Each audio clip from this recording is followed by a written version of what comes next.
जी sir. नारायणं नमस्कृत्य नरं चैव नरोत्तमं देवीं सरस्वतीं व्यासं ततो जयमुदीरयेत्। प्रपन्नपारिजाताय तोत्रवेत्रैकपाणिये ज्ञानमुद्राय कृष्णाय गीतामृद्दुहे नमः। वसुदेवसुतं देवं कंसचाणूरमर्दनं देविकी परमानन्दं कृष्णं वन्दे जगद्गुरुम्। आज हमारी गीता पर चर्चा का 21वां सत्र है, 9 जून 2024। मैं आप सबका स्वागत करता हूं, आप सबको नमस्कार करता हूं। विशेषकर पिछले 20 सत्रों से आप सब निरंतर जुड़े हुए भी हैं और गीता को एक अपने जीवन में समाहित करने के लिए उसको एक उपासना के रूप में, दैनिक कर्मों को भगवान की पूजा बनाने के लिए आप प्रयास भी कर रहे हैं। अभी हमारा तीसरे अध्याय के 16वें श्लोक से आज हम शुरू करेंगे। तीसरे अध्याय की एक पूर्व पीठिका हम ले लेते हैं जो हमने पिछले 15 श्लोक किए हैं संक्षेप में। आप जानते हैं कि तीसरा अध्याय कर्मयोग का अध्याय है और जैसा कि हम सभी लोग संसार में रहते हैं और हम साधारण लोगों की जो स्थिति है उसके लिए कर्म हमारे लिए बहुत आवश्यक है। एक क्षण भी कर्म के बिना नहीं रह सकते और कर्म ही वह रास्ता है जो हमें मुक्ति तक ले जाता है, परम कल्याण तक ले जाता है। तो जब तीसरा अध्याय शुरू होने के पहले जब दूसरे अध्याय में भगवान ने सांख्योग का उपदेश दिया था, आत्मज्ञान का उपदेश दिया था और साथ में बुद्धि योग भी बताया था कि उस ज्ञान को कर्मों में कैसे उपयोग करें। तो अर्जुन कुछ भ्रमित हो गया था कि भाई ऐसा कैसे है, आप एक और ज्ञान की प्रशंसा करते हैं फिर मुझे युद्ध रूपी कर्म में लगाते हैं। तो तीसरे अध्याय की शुरुआत हुई थी अर्जुन के उस प्रश्न से कि जब ज्ञान महत्वपूर्ण है तो फिर मुझे कर्म में, ऐसे घोर कर्म में क्यों आप लगने के लिए कहते हैं। भगवान ने उस समय कहा था कि 2 तरह की निष्ठाएं हैं, ज्ञान योग है और कर्म योग है। फिर कहा था भगवान ने कि ऐसा नहीं हो सकता है कि हम कर्म आरंभ ना करें और निष्कर्मता को प्राप्त हो जाएं, कर्म करके ही हम निष्कामता को प्राप्त हो सकते हैं। किसी भी क्षण हम जब तक संसार में हैं एक भी क्षण काम के बिना नहीं रह सकते। भगवान ने यह भी कहा था कि कर्म मन के सहयोग से इंद्रियों द्वारा होता है, पर अगर कोई इंद्रियों से कर्म नहीं करता है, अपनी वासना पूर्ति नहीं करता है, कामना की पूर्ति नहीं करता है, लेकिन मन से उसके बारे में विचार करता है तो वह भी मिथ्याचारी है। लेकिन जो अपने आप को मन से पृथक रखता है और इंद्रियों से कार्य करता है उस कर्म को अच्छा बताया था, वही निरासक्त कर्म था जिसमें हम अपने आप को अलग करते हैं और काम को होते हुए देखते हैं। फिर भगवान ने यह भी कहा था कि तुम्हें नियत कर्म करना चाहिए, तुम क्षत्रिय हो तो क्षत्रिय का कर्म करो, तुम्हारी जो अवस्था है राजा हो तो राजा का कर्म करो, शास्त्रों से जो नियत कर्म है वह करो। और ये कहा था कि ये कर्म जब इस संसार के हित में किए जाते हैं, अनासक्त भाव से किए जाते हैं तो यज्ञ बन जाते हैं और वह यज्ञ संसार को भी भला करता है और आपका आत्मकल्याण भी करता है। फिर भगवान ने यह भी कहा था कि यज्ञ जो है ऐसा नहीं है कोई पहली बार कहा जा रहा है, जब से सृष्टि बनी है तब से यज्ञ चल रहा है। और हम लोगों ने बड़े विस्तार में पिछले बार बात की थी कि किस प्रकार प्रकृति का हर अंश अपना अपना योगदान इस यज्ञ चक्र में दे रहा है। सो भगवान ने कहा था परस्परम भावयंता, तुम भी आपस में देवताओं और मनुष्यों के बीच, मनुष्य और मनुष्य के बीच आपस में सहयोग करते हुए आगे बढ़ो। और जो ऐसा नहीं करता है उसको भगवान ने कहा था वो स्तैन है, चोर है। यज्ञ करते हुए, अपने कर्मों को लोक कल्याण के लिए समर्पित करते हुए, भगवान को समर्पित करते हुए जो बचता है यज्ञ शिष्टाशिनः संतो, वह अगर आप लेते हो तो वो आत्मकल्याण है। इसके बारे में अभी हमने काफ़ी चर्चा की थी।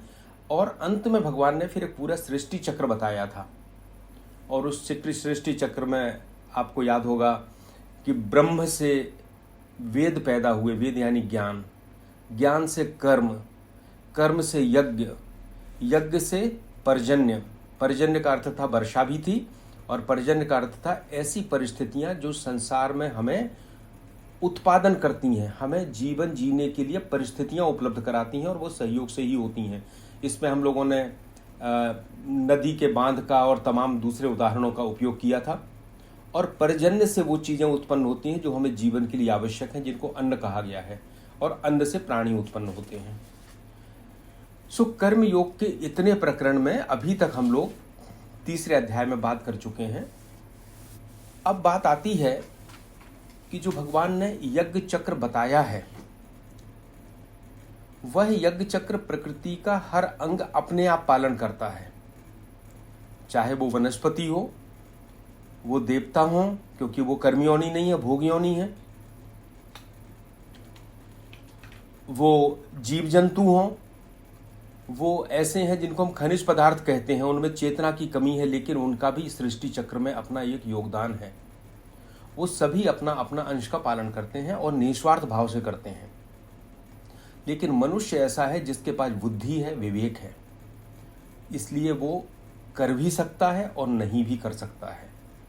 तो यहाँ भगवान ने अभी तक जब यज्ञ चक्र बता दिया, तो अब भगवान ये कहते हैं कि ऐसे व्यक्ति जो इस यज्ञ चक्र का पालन नहीं करते हैं, उनकी क्या स्थिति है। सो हम इस पर बात करेंगे। सबसे पहले हम तीसरे अध्याय का 16वां श्लोक लेते हैं, जहां से ये प्रकरण प्रारंभ हुआ है कि जो यज्ञ चक्र का पालन नहीं करते हैं उनकी स्थिति, उनके बारे में चर्चा।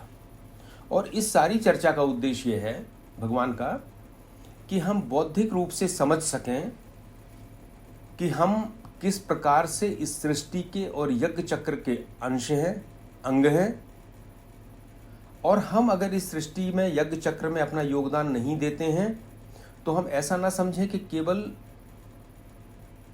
प्रकृति का नुकसान हो रहा है। ऐसा नहीं, हमारे आत्मकल्याण का रास्ता भी उससे रुक रहा है।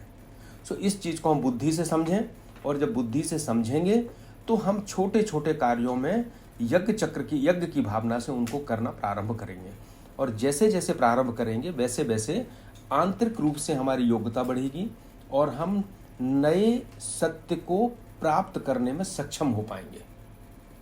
कई बार मैंने देखा है, स्वामी आत्मानंद जी महाराज कहते हैं कि कई लोग प्रश्न करते हैं कि ऐसा कैसे होगा।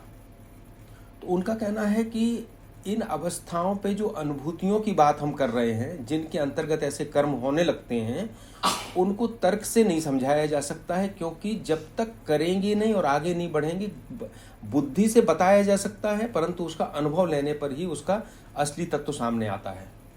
तो हम इसमें श्लोक शुरू करते हैं। एवं प्रवर्तितम चक्रम से 16वां श्लोक। एवं प्रवर्तितं चक्रम नानुवर्तति यः अघायुरिन्द्रिया रामो मोघम पार्थ स जीवति। एवं प्रवर्तितं चक्रम, यह जो चक्र चल रहा है, नानुवर्तति यः, इसका जो पालन नहीं करता, इसका अनुवर्तन नहीं करता है, ऐसा व्यक्ति अघायु, उसकी आयु, उसका जीवन पापमय है। इंद्रिया रामो, क्योंकि वो केवल अपने स्वार्थ के लिए, अपनी इंद्रियों के लिए, संतुष्ट करने के लिए, भोगों के लिए उसी में रमण करता है। इंद्रिया रामो सो मोघम पार्थ स जीवति, ऐसा व्यक्ति व्यर्थ ही अपना जीवन जीता है।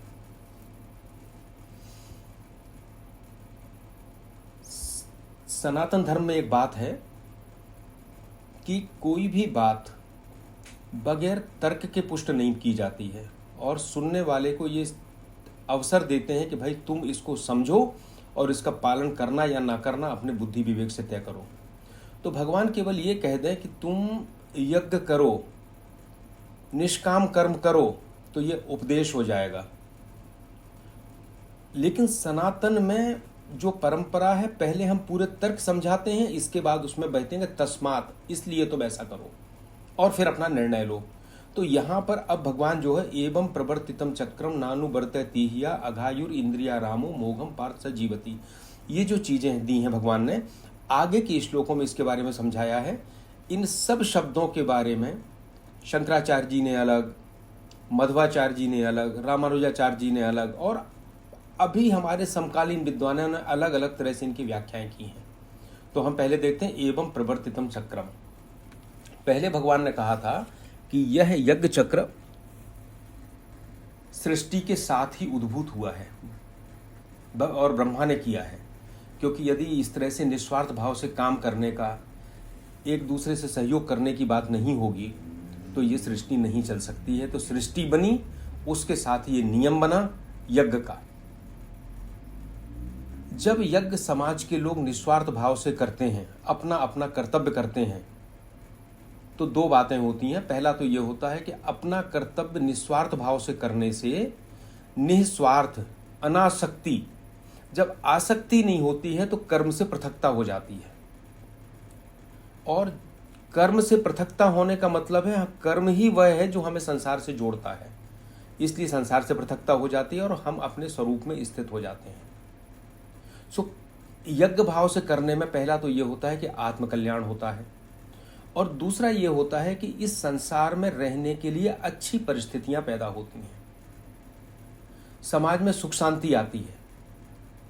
और अगर समाज का बहुसंख्यक वर्ग इसका पालन ना करे तो क्या होगा? विरोध होगा, पतन होगा, लोगों में दरिद्रता बढ़ेगी, अज्ञानता बढ़ेगी।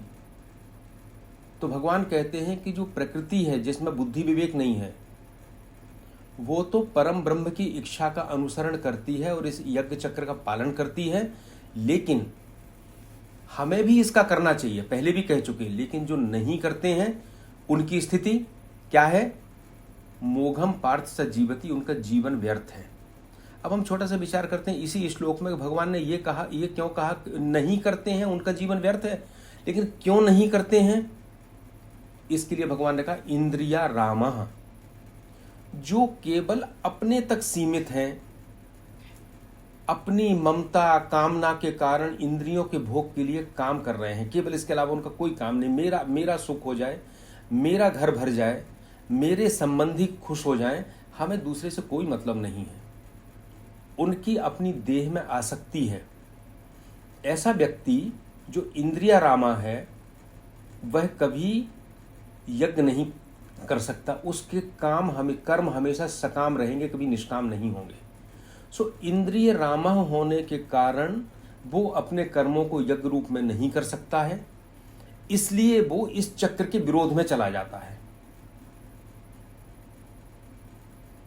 और जब पूरा समाज इंद्रिय रामा हो जाता है कि इंद्रियों के लिए काम करता है, तो जैसा स्वाभाविक है, आप विचार करके देखें, इसमें कोई बड़ा गहन दर्शन नहीं है, वो समाज अपने आप पतन में, अंधकार में, क्लेश में, झगड़ों में चला जाएगा।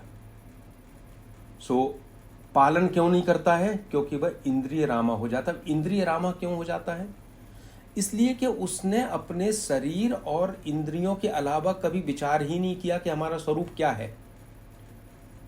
तो इस अज्ञान के कारण जो उसका अहंकार है, उस अहंकार के कारण अपने सिवाय उसको कुछ नहीं दिखता, इंद्रिय रामा हो जाता है और इस चक्र के विरोध में हो जाता है। हम गीता से इस शिक्षा को ये लेते हैं कि हम अपने जीवन में इस चीज को केवल विचार करें और हम देखें कि हम किस स्तर तक इंद्रिय रामा जी रहे हैं और किस स्तर तक हम यज्ञ कर्म कर रहे हैं।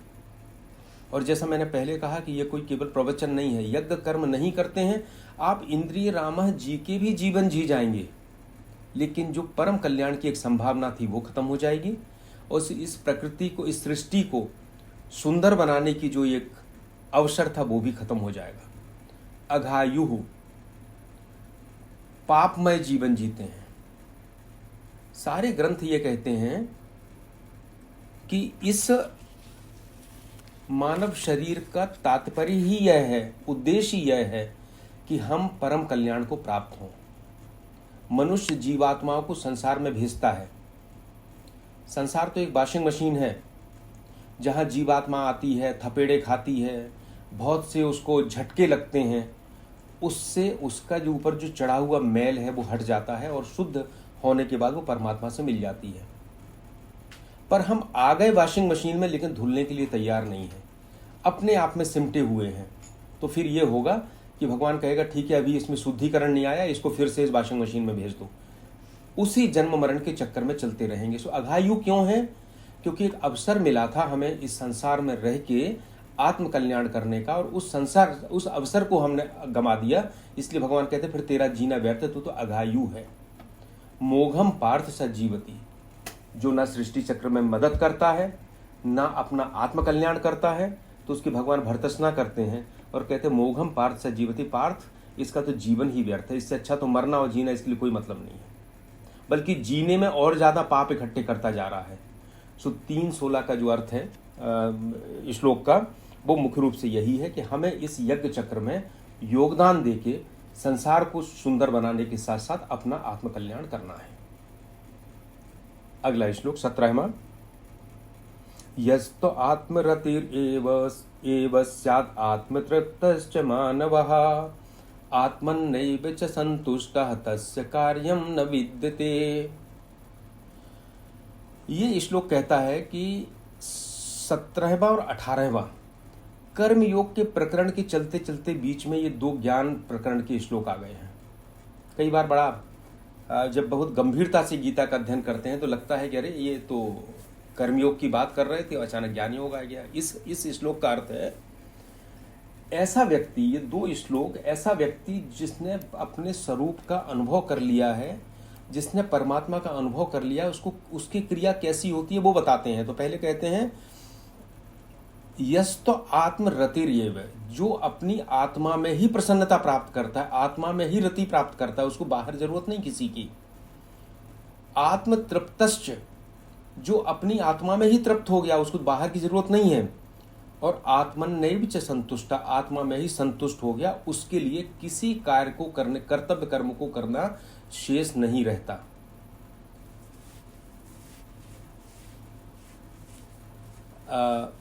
ऐसे जो ज्ञान मार्गी श्लोक हैं, इनका गलत अर्थ निकाल के इस देश का बहुत नुकसान हुआ है। विवेकानंद जी ने इसकी बड़ी कटु आलोचना की है। इन श्लोकों का असली अर्थ जो है, जो कृष्ण भगवान ने बताया, भगवान ने क्या किया है, वेद के दो आदर्श हैं। एक आदर्श तो ये है कि हम सकाम, कामना सहित भगवान देवताओं की पूजा करते हैं, यज्ञ हवन करते हैं, उनसे हमारे भोगों की तृप्ति होती है, मनचाही कामना पूर्ति होती है और हमें प्रसन्नता होती है, और उस पुण्य के कारण हमें स्वर्गलोक मिलता है। सो पहला आदर्श है जो कर्मकांड विभाग का आदर्श है वेद का, वो है यज्ञ से लौकिक सुख प्राप्त करना और उसके बाद परलोक में जाकर स्वर्ग जैसे सुख प्राप्त करना। सो ये पहला कर्मकांड भाग हुआ। और दूसरा है ज्ञानकांड भाग। तो ज्ञानकांड ये कहता है कि जो सन्यासी है, तपस्वी है, उसे ना भोग से प्रयोजन है इस लोक के और ना परलोक के स्वर्ग से प्रयोजन है। उसको क्या प्रयोजन है? वो एक असीम शांति में परमात्मा के अनुभव करने के बाद उस शांति में बैठा हुआ है, उस शांति में निवास कर रहा है। ये दो जो हैं, एक कर्म और एक ज्ञान, इसके बीच में भगवान ने एक संतुलन स्थापित किया है। सो ये कर्मयोग का जब प्रकरण आया तो ऐसा ना लगे कि कर्मयोग का मतलब केवल कर्म है, केवल कर्म ही कर्म करना है। नहीं, एक मार्ग और भी है, कर्म करने का तरीका उसमें कुछ और है। वैसे तो तपस्या भी कर्म है, ध्यान भी कर्म है, तो कर्म छूटेगा नहीं, पर वो एक अलग धारा है। इन दोनों धाराओं के बीच में भगवान ने एक सामंजस्य स्थापित किया है। इसलिए ये 3:17 का जो तीसरे अध्याय का जो 17वां श्लोक है, वो कहता है, उसमें 3 चीजें बताई गई हैं। पहला आत्मरति, अपने आप में प्रसन्न, आत्मतृप्त, अपने आप में तृप्त, और आत्मन्नेव च संतुष्ट, अपने आप में संतुष्ट। थोड़ा सा इस पर विचार करें। रति माने प्रसन्नता। प्रसन्नता हमें कैसे प्राप्त होती है? सामान्य रूप से अपने परिवार में, अपने संबंधियों के साथ में हमें प्रसन्नता प्राप्त होती है, जिससे हमारा ममत्व होता है, वो हमें प्रसन्नता देता है, रति देता है। तृप्ति कौन देता है? भोजन है, भूख लगता है तो भोजन करते हैं, पानी पीते हैं, तृप्ति प्राप्त होती है। और संतुष्टि कैसे मिलती है? धन और सम्मान मिलता है तो उससे हमें संतुष्टि मिलती है। ये उसकी बात कर रहा हूं जो संसार में जी रहा है।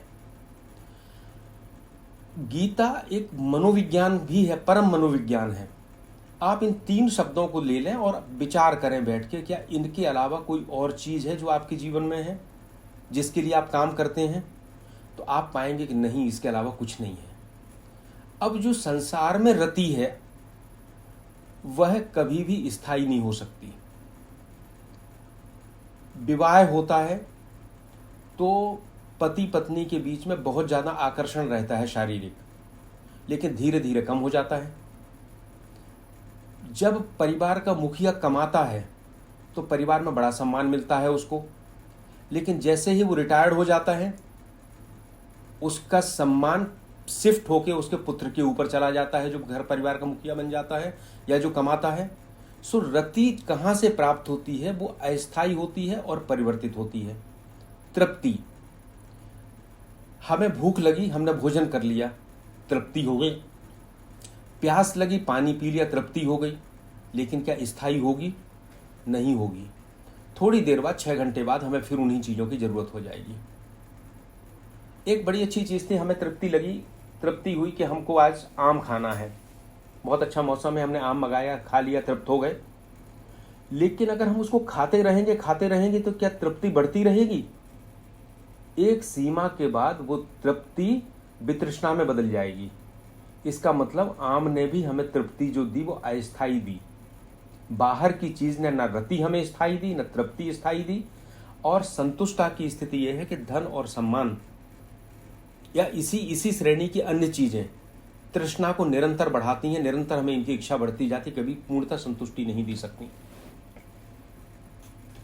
अब इस पे बात करें वेदांत के अनुसार कि ऐसा क्यों होता है कि हमें स्थायी रति, तृप्ति और संतुष्टि नहीं मिलती। अगर स्थायी रूप से मिल जाए तो हमें कोई जरूरत ही नहीं बचे, फिर तो हम आनंद मग्न रहें, बस केवल शरीर चलाने के लिए भोजन पर्याप्त है, श्वास लेने के लिए हवा हमें मिली रही है, और हम जो भी कर्म करेंगे वो केवल लोक कल्याण के लिए करेंगे, हमारी कोई आवश्यकता खत्म हो जाएगी, तीनों चीजें हमें मिल गई। लेकिन ऐसा नहीं होता है। क्षणिक सुख क्यों मिलता है? तैत्तिरीय उपनिषद में आनंदस्य मीमांसा कही गई है, आनंद की मीमांसा। तो उसमें यह कहा गया है, और सारे ये प्रमाणिक है, सारे शास्त्र इसको मानते हैं कि हमें संसार की किसी भी वस्तु से जो आनंद मिलता है वो आत्मा का जो आनंदमय स्वरूप है उसकी छोटी सी झलक होती है। और वो झलक क्यों होती है? इसलिए होती है कि जब एक कामना उत्पन्न होती है और उसकी पूर्ति होती है और उसके बाद जो नई कामना का जन्म होता है, इसके बीच में थोड़ा सा एक क्षणिक अंतराल होता है। एक कामना थी, उसकी पूर्ति हुई, दूसरी कामना हमारे मन में आई, उसके बीच में क्षणिक जो अंतराल होता है वो निष्कामना का अंतराल होता है, जिसमें हमारे मन में कोई कामना नहीं होती। और जो हमें लगता है कि पहली कामना की पूर्ति से हमें आनंद मिला है, वो वास्तव में उस छोटे से समय में निष्काम होने में आत्मा के आनंद की झलक है। तो अगर हमें सांसारिक वस्तुओं से कामना पूर्ति और नई कामना के पैदा होने के बीच वो झलक मिल सकती है, तो अगर कामना समाप्ति हो जाए तो फिर वो आनंद हमेशा के लिए रहेगा।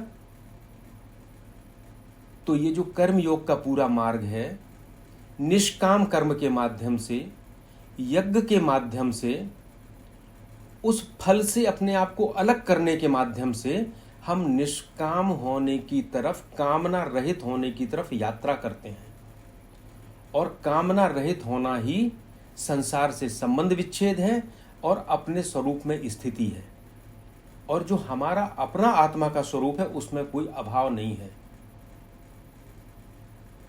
ना तो वो उसमें कोई अभाव नहीं है, और अभाव नहीं होगा तो कामना नहीं होगी, और कामना नहीं होगा तो अभाव नहीं होगा। तो ये जो रति, तृप्ति और संतुष्टि संसार में मिली वह अस्थायी हुई, क्योंकि उसकी जो प्रक्रिया, उसके पीछे का तर्क है वो मैंने आपसे बताने का प्रयास किया। अब जो जिसने कामना रहित हो गया उसको भगवान कहते हैं इस श्लोक में, तस्य कार्यम न विद्यते, उसके लिए कोई कर्तव्य कर्म नहीं बचता। कर्तव्य कर्म नहीं बचता, इसमें दो ऐसा लगता है कि अच्छा वो तो बैठा रहेगा, कोई काम नहीं करेगा, निकम्मा बैठा रहेगा। और बहुत से लोगों ने सन्यास के नाम पे इसी बात को मान लिया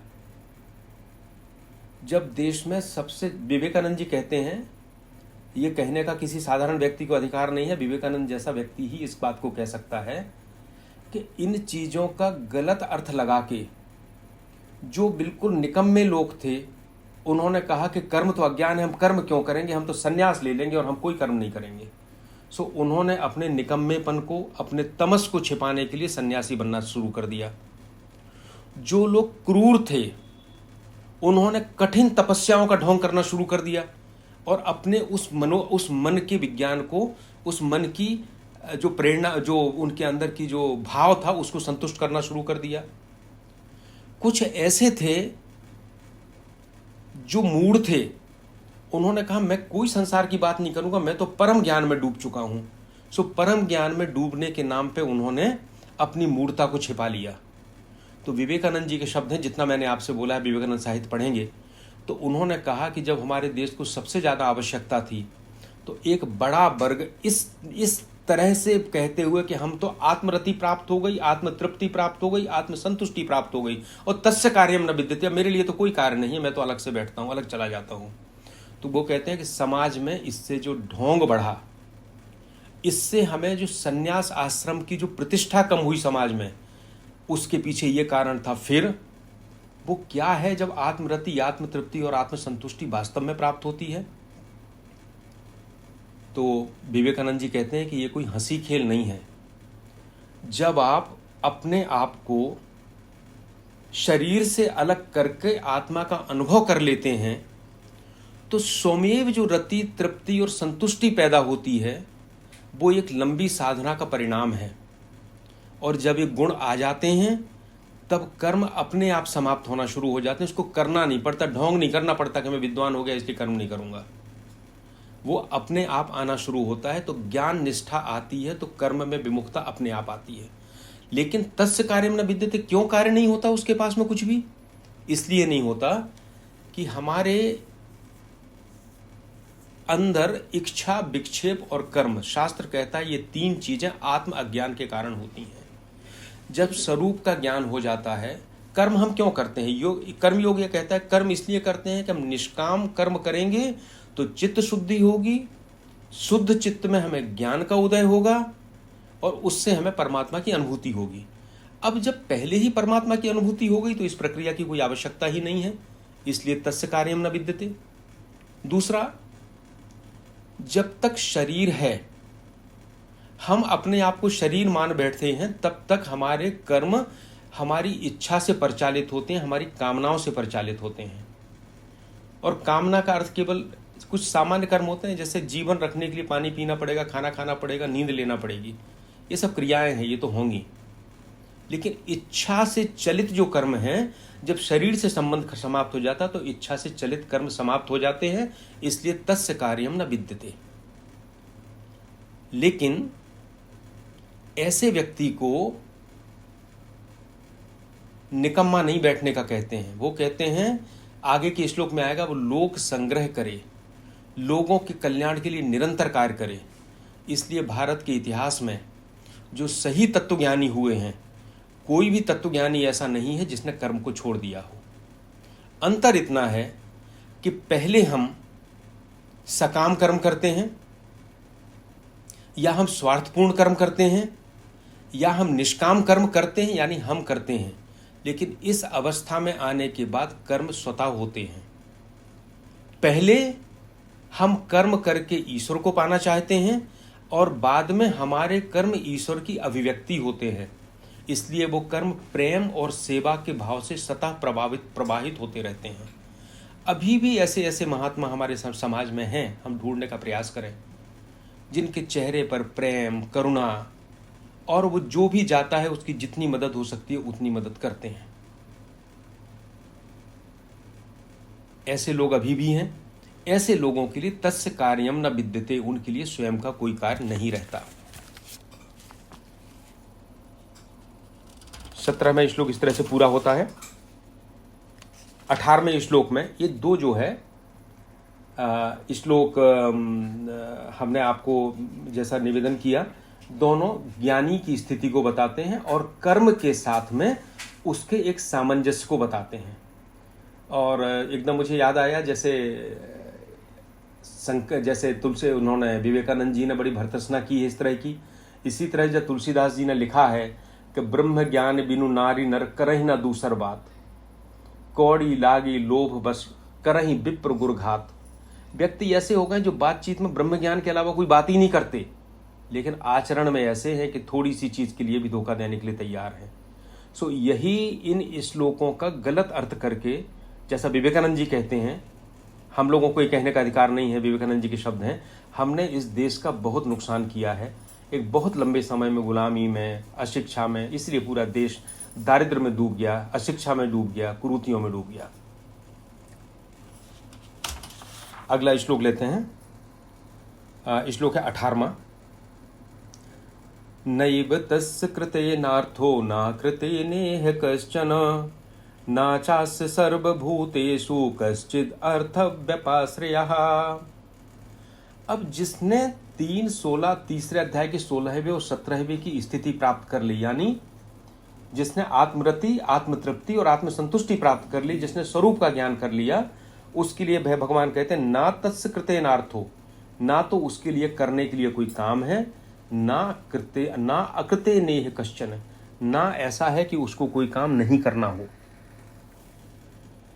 3 चीजें हैं, कर्म करने में कोई उसको फर्क नहीं पड़ता, प्रयोजन नहीं है, ना तस्य कृते नार्थो ना कृते नेह कश्चन, ना कर्म ना करे तो भी कोई फर्क नहीं पड़ता, और तीसरा कहते हैं ना चास्य सर्वभूतेषु, सभी प्राणियों के साथ कश्चित अर्थ व्यपाश्रयः, उसका स्वार्थ का कोई संबंध किसी के साथ नहीं बचता है। देखिए, कर्म हम जो करते हैं, विचार करें तो हमारे 2 उद्देश्य होते हैं कर्म करने के। या तो हम कामना पूर्ति के लिए करते हैं, सकाम कर्म करते हैं, हमें कुछ चाहिए, और या हम कामना की निवृत्ति के लिए करते हैं, कर्मयोग करते हैं, कामना से निवृत्त होते हैं और हम अपना कल्याण करते हैं। सो कर्म कामना पूर्ति में भी सहायक है और कामना की निवृत्ति में भी सहायक है। जब आसक्ति पूर्वक करते हैं तो बंधन बनता है, कामना की पूर्ति करता है। अनासक्ति पूर्वक निष्काम भाव से करते हैं तो कामना की निवृत्ति करता है और हमें स्वरूप का ज्ञान कराता है। तो कर्म करने के 2 उद्देश्य हैं, और जब हम पहले करते हैं कामना पूर्ति के लिए, तो हमारे पास 2 ही कारण होते हैं, या तो कुछ लाभ होता है और या कोई कर्म ना करने से हमें हानि होती है, इसलिए हम उस कर्म को करते हैं। सो हम अपना लाभ और हानि देखते हैं, लेकिन जैसा हम पहले से बात कर रहे हैं, यदि कोई स्वरूप में स्थित हो गया, कामना समाप्त हो गई, तो उसको लाभ हानि का भी भय खत्म हो जाता है। इसलिए उसको ना कोई काम करने से अर्थ होता है और ना कोई काम नहीं करने से अर्थ होता है। लेकिन ये हमारे ऊपर लागू नहीं होता है, ये ऊपर की स्थिति है जो बताई गई है। उसका जब स्वयं का प्रयोजन नहीं होता, कुछ पाने की इच्छा नहीं होती, तो कौन से कर्म जो इच्छा से संचालित होते वाले कर्म हैं, उनको करने की और ना करने की आवश्यकता नहीं होती। लेकिन इसके बाद वह अपने शरीर का उपयोग सेवा के लिए करता है, यज्ञ के रूप में करता है, परोपकार के रूप में करता है। वो निकम्मा होके बिना काम के होके नहीं बैठता। तो इसमें एक उदाहरण लेते थे, शांति आ जाती है पूरी तरह से। इसमें रामकृष्ण परमहंस जी एक उदाहरण देते हैं अपने प्रवचनों में, कि जैसे खिचड़ी बनती है तो जब तक वो पकती नहीं है तब तक वो बहुत खदबदाती रहती है, आवाज़ आती रहती है, लेकिन जैसे ही वो पूरी पक जाती है तो उसमें से आवाज़ आना बंद हो जाती है। तो वो कहते हैं कि जब स्वरूप का ज्ञान हो जाता है, आत्मरति, आत्मतृप्ति और आत्म संतुष्टि हो जाती है, तो शांति आ जाती है। फिर कोई ना तस्य कृते नार्थो ना कृते नेह कश्चन, इसको किसी से कोई स्वार्थ का संबंध नहीं होता। अर्थ व्यपाश्रयः, किसी फल प्राप्ति के लिए दूसरे पर निर्भरता को अर्थ व्यपाश्रय कहते हैं।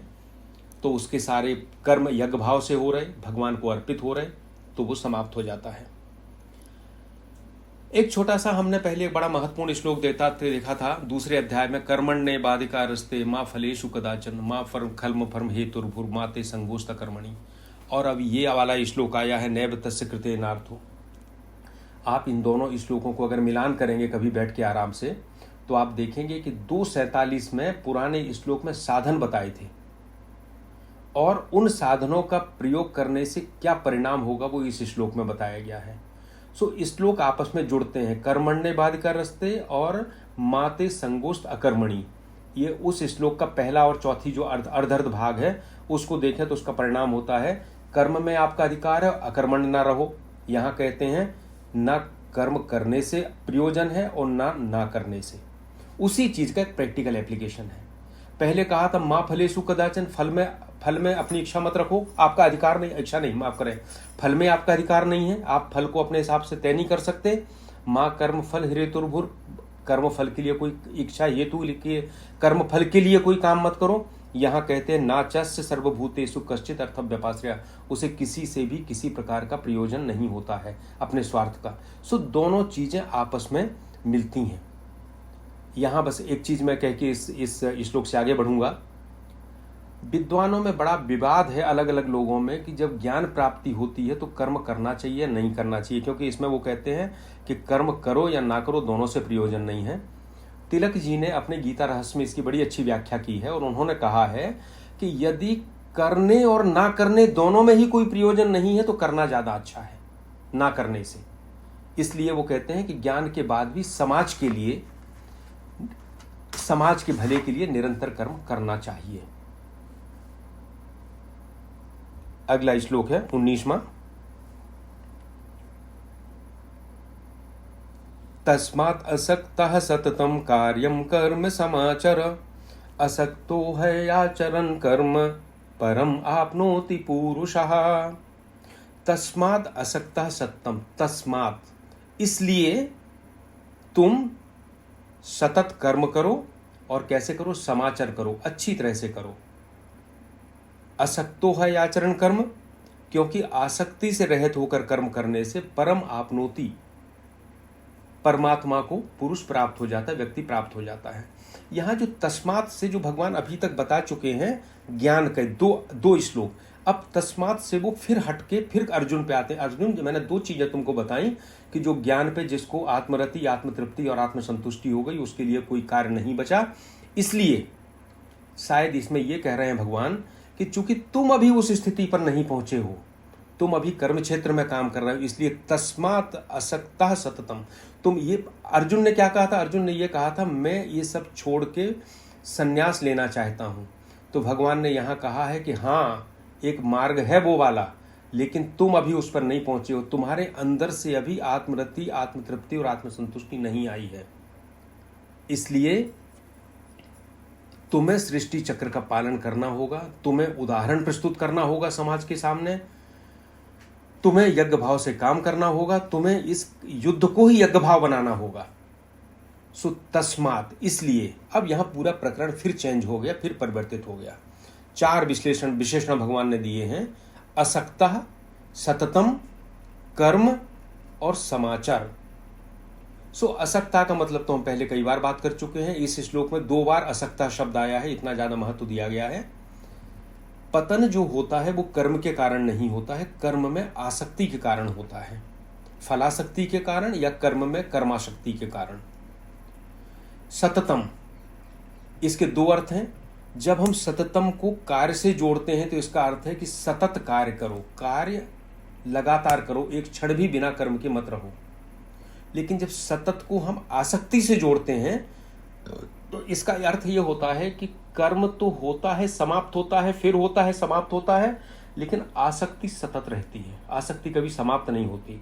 इसलिए भगवान कहते हैं कि सततम आसक्ति में भी तुम समाचर, निरंतर जागृति रखो कि किस क्षण तुम किस कर्म से आसक्ति से जुड़ रहे हो, उसको निरंतर अपने ध्यान में रखो और उसको अपने अपने अपने व्यवहारिक जीवन में क्रियान्वित करने लगो। कार्यम की बात हम कर चुके हैं, कर्तव्य कर्म की, कहाँ खत्म हो जाते हैं, कहाँ नहीं होते हैं। हम सबके लिए, हम जिस स्थिति में हैं अभी कार्यम कर्म चल रहा है, कर्तव्य कर्म चल रहा है। सो उसे असक्त होकर, असक्त होना मतलब बिना आसक्ति के, लेकिन बिना आसक्ति के लापरवाही भी ना हो जाए। ऐसा नहीं कि हम उसकी गुणवत्ता को खत्म कर दें, इसलिए समाचार भली भांति ठीक से उसको करो। असक्तो है आचरण कर्म, अनासक्त कर्म से संसार से संबंध विच्छेद होता है, इसलिए परम आपनोति पुरुषः। एक छोटा सा उदाहरण लें। कई बार हम लोग देखते हैं कि मंदिरों में भंडारे होते हैं, और हम भंडारे में स्वयं सेवकों को बुलाते हैं जो परसते हैं, पत्तलें उठाते हैं, लोगों को खाना खिलाते हैं। जो स्वयं सेवक आता है वो पहले से ही इस भाव से आता है कि मुझे इससे कुछ लेना नहीं है, मैं एक भंडारे में जा रहा हूं, इस यज्ञ में जा रहा हूं, मैं लोगों की पत्तलें उठाऊंगा, उनको खाना परसूंगा, उनको तृप्ति दूंगा। जब वह दिन भर काम करता है और रात में उससे पूछा जाए कि तुम क्या बता सकते हो तुमने किस किस को खाना परसा, जो अपरिचित लोग आए थे, तो वो नहीं बता पाएगा, क्योंकि उसने निरासक्त होकर लगातार काम किया है उसमें। सो अनासक्त होकर इसी प्रकार से जैसे भंडारे में पूड़ी परोसने वाला काम करता है, उस तरह से जब हम काम करते हैं तो परम आपनोति पुरुषा, क्योंकि हम उससे जुड़ते नहीं हैं। ये प्रकरण में हम केवल एक चीज और बताना चाहेंगे कि कर्म तीन तरह के होते हैं, अगर हम इनको फिर से एक बार विचार करें। एक तो वो कर्म है जिनको हम स्वार्थ पूर्वक अहंकार से करते हैं, यानी जो हमने पहले कहा था यज्ञ चक्र के विपरीत करते हैं, केवल स्वयं के लिए करते हैं। उसके लिए भगवान ने कह दिया कि तुम तो मोघम पार्थ सजीवती, तुम्हारा जीवन ही व्यर्थ है, क्योंकि ना तुमने इस संसार का कल्याण किया और जो जीवन मिला था उसमें अपना कल्याण भी नहीं किया। पहला तो वो हो गया। दूसरा होता है जो एक बीच की स्टेज है, वो है हम सकाम कर्म करते हैं लेकिन यज्ञ रूप में करते हैं। जैसे उदाहरण के लिए मैंने एक बगीचा लगाया, और बगीचा मैंने इसलिए लगाया कि मुझे फल मिलेंगे, सकाम कर्म हुआ। निष्काम कर्म से बगीचा नहीं लगाया, मैं उसको किसी को मुफ्त में नहीं दूंगा, मैं बेचूंगा फल और पैसे लाऊंगा, सकाम कर्म होगा। लेकिन उस बगीचे को लगाने में हमारे मन में अगर ये भाव आ जाता है कि ठीक है हम तो इससे लाभ लेंगे, लेकिन ये बगीचा ऑक्सीजन भी पैदा करेगा, कुछ पक्षियों का भी जीवन यापन करेगा, कुछ कीड़े भी पलेंगे, कुछ केंचुए भी पलेंगे, कुछ तितलियां भी पलेंगी। पलना वैसे भी वैसे है, उनको आप नहीं रोक सकते हो। लेकिन जैसे ही आपके मन में यह भाव आता है, वैसे ही आपका बगीचा लगाने का उतना अंश यज्ञ के रूप में परिवर्तित हो जाता है। सो सकाम कर्म है, हम लाभ ले रहे, लेकिन उसके साथ साथ एक आंशिक रूप से हमने यज्ञ भी करना शुरू कर दिया, और उस आंशिक यज्ञ हमें आंशिक पवित्रता हमारे अंदर पैदा करना शुरू कर देता है। हम अपने बगीचे में खड़े होते हैं और हम देखते हैं कि खूब सारा पक्षियों का झुंड आया, वो बैठा है, खुशी से चहक रहा है, और हम उसमें आत्मिक प्रसन्नता महसूस करते हैं कि इसमें हमने अपना कुछ थोड़ा सा हमारे योगदान हमने दे दिया, तो हमारा उतने अंश में यज्ञ हो जाता है। सो जैसा पहले कहा था कि कर्म महत्वपूर्ण नहीं है, कर्म का भाव महत्वपूर्ण है। बगीचा तो लगाया लेकिन हमने कभी इस बारे में भाव नहीं लाए, तो वो सकाम कर्म हो जाएगा। लेकिन इतना भाव अगर ले आते हैं तो उतना यज्ञ रूप में परिवर्तित हो जाएगा। और तीसरा होता है जो पूरी तरह से निष्काम होता है, जो कर्मयोग होता है, और वो परम आपनोति पुरुषा। तो हम जब समाज में रहते हैं तो हम कम से कम पहला जो स्थान है, सबसे निम्नतम स्थान है केवल स्वार्थपूर्ण कर्म, उससे हम थोड़ा सा ऊपर उठ जाएं, हम सकाम कर्म करें, लेकिन सकाम कर्म में भी यज्ञ भावना को रखते हुए लोगों के कल्याण की बात करें, तो हमारा सकाम कर्म भी उतने भाग में यज्ञ में परिवर्तित हो जाएगा। ये जो तरीका है भगवान का, ये हमें दैनिक जीवन में गीता का उपयोग करके हम अपनी उन्नति धीरे धीरे करते जाते हैं। 20वां श्लोक।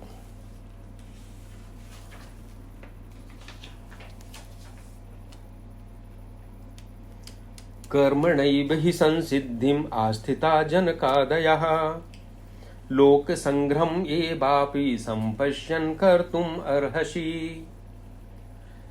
इसका पहला है कर्मणैव हि संसिद्धिम, कर्म के द्वारा ही सिद्धि प्राप्त करके, आस्थिता जनकादयः, जनक आदि सिद्धि को प्राप्त हो गए केवल कर्म के द्वारा, इसलिए लोक संग्रहम एवापि, इसलिए लोक संग्रह के लिए तुम भी संपश्यन कर्तुम अर्हसि, इसको देखते हुए तुम्हें भी अर्जुन लोक संग्रह के लिए कर्म करना चाहिए। भगवान अगली बात कहते हैं कर्मणेव ही संसिद्धिम। जो कर्म और ज्ञान का विवाद भारत में चलता रहा, और जो मैंने कहा कि भगवान ने इसके बीच में एक सेतु स्थापित किया। भगवान ने यह भी कहा कि कर्मयोग और ज्ञान योग दोनों ही एक ही जगह पे ले जाते हैं।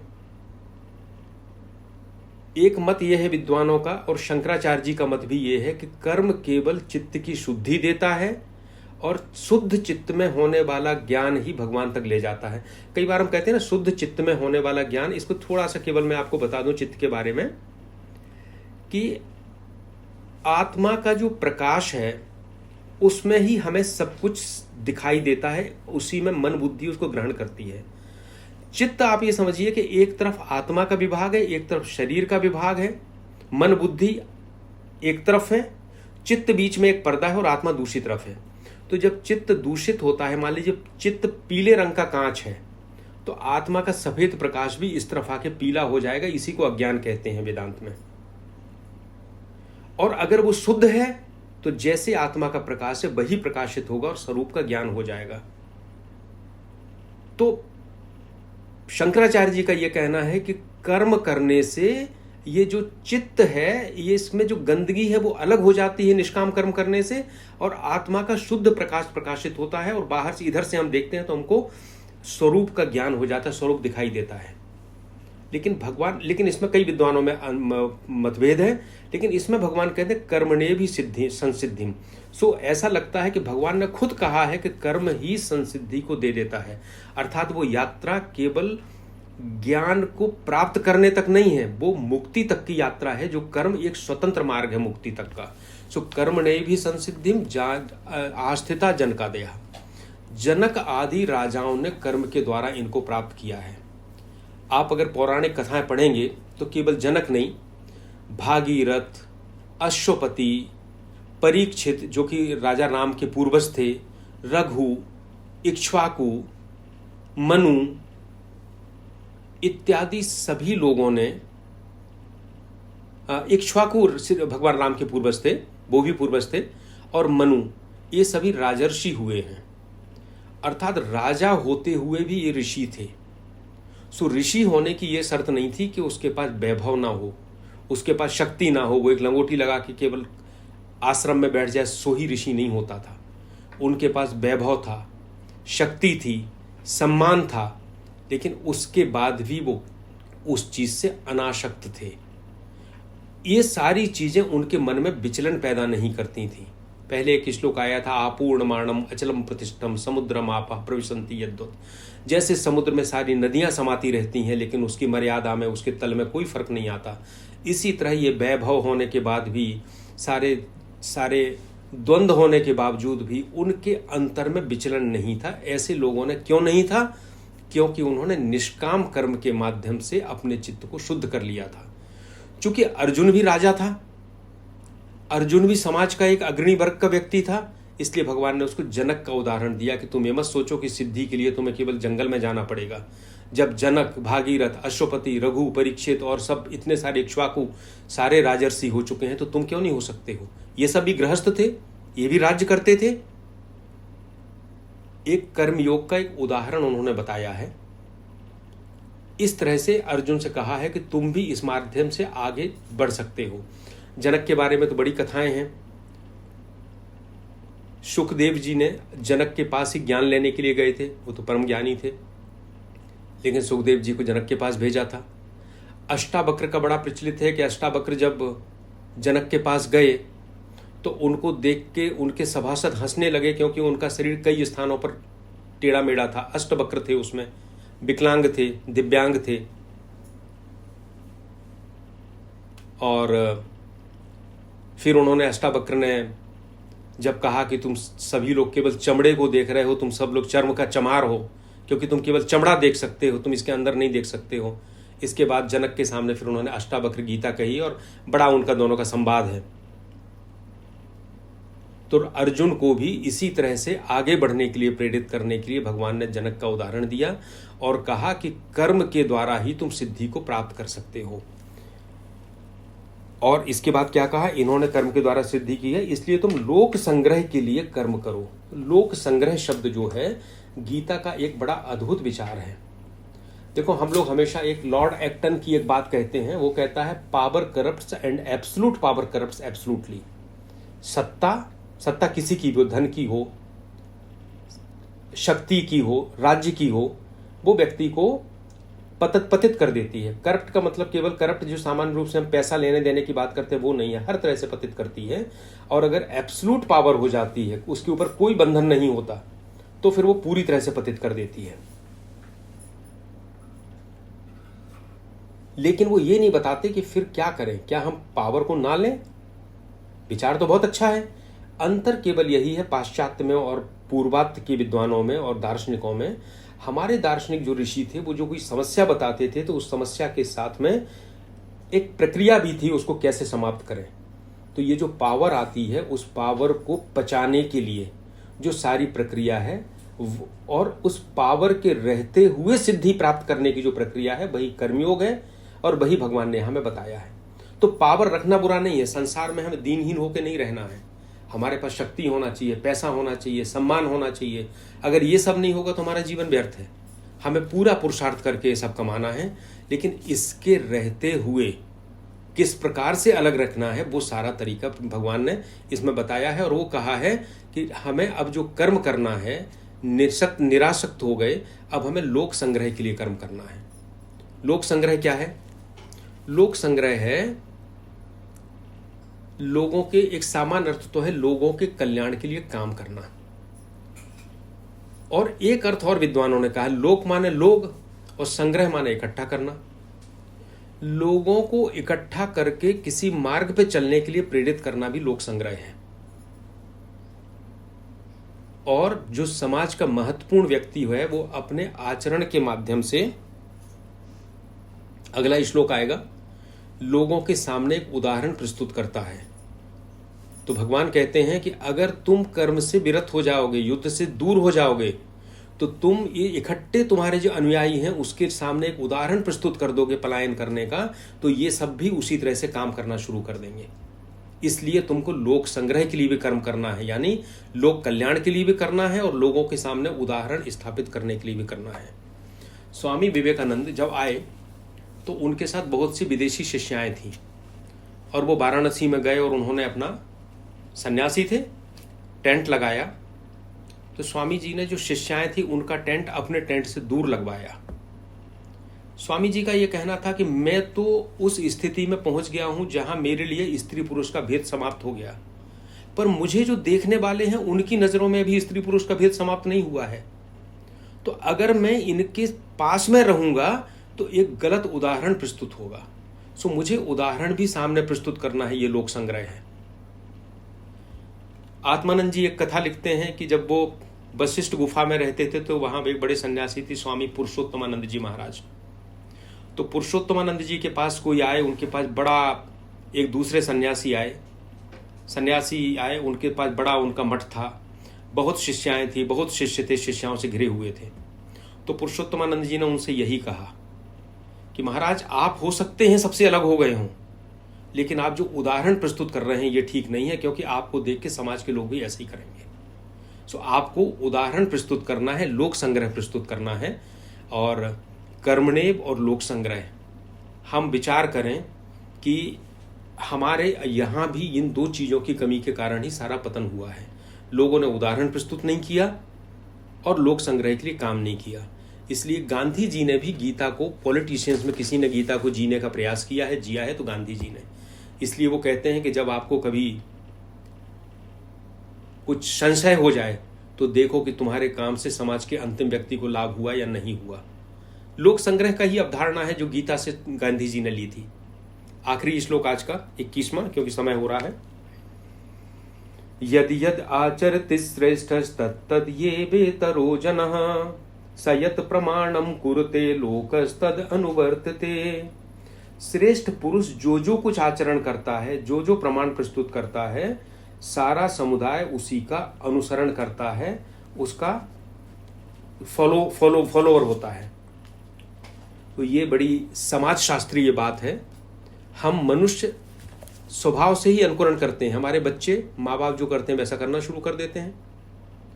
हम जिस तरह से खाते हैं पीते हैं, हमारा छोटा बच्चा भी उसी तरह से करना शुरू कर देता है, अनुकरण करता है जिसको वो श्रेष्ठ मानता है।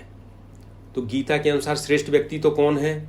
जो कर्मशील है, अनासक्त है, जिसने अपने अहंकार का अर्पण कर दिया है, सारे कर्म भगवान को समर्पित हैं, जो दिव्य भाव में जीवन जी रहा है वो श्रेष्ठ है, लेकिन समाज में जो धनी है हम उसको भी श्रेष्ठ कहते हैं, जो शासक है हम उसको भी श्रेष्ठ कहते हैं, और हम पूरा समाज उनका अनुकरण करता है।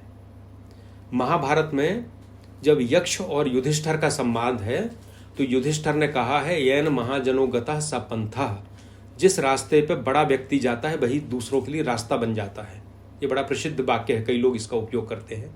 सो भगवान ने कहा है कि जो श्रेष्ठ व्यक्ति है वह जैसा आचरण करता है, जैसा प्रमाण देता है, लोग उसका पालन करते हैं। तो अर्जुन से कह रहे हैं कि तू भी श्रेष्ठ है, तो तू ऐसा प्रमाण मत दे कि तुम अपने कर्तव्य को छोड़ के भाग गया, अन्यथा दूसरों को गलत उदाहरण मिलेगा। श्रेष्ठ व्यक्ति एक जंगली पुष्प जैसा है जो जंगल में खिलता है, उसको कोई नहीं देखता, अपनी सुगंध बिखेरता है और अपना समय होने पे झड़ जाता है, लेकिन वो अपना कर्म नहीं छोड़ता। तो श्रेष्ठ व्यक्ति इसी तरह से अपने उदाहरण प्रस्तुत करता है। इस श्लोक में दो शब्द आए हैं जिसके बारे में और बात करूंगा। एक आया यद यद आचरतिस, आचरण, और दूसरा है स यत प्रमाणम, दूसरा है प्रमाण। तो आचरण के द्वारा जो प्रमाण दिया जाता है, अपना कर्म करके जो लोगों को शिक्षा दी जाती है अपने कर्म के द्वारा, वो सबसे ज्यादा प्रभावी होती है। आप कल्पना करें कि विवेकानंद जी ने जब अपना भाषण दिया शिकागो में तो लोग मंत्रमुग्ध हो गए।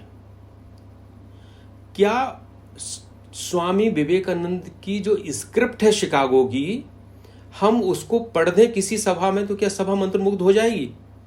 नहीं होगी, क्योंकि विवेकानंद जी ने जो प्रमाण प्रस्तुत किया वो उनके आचरण से समर्थित था।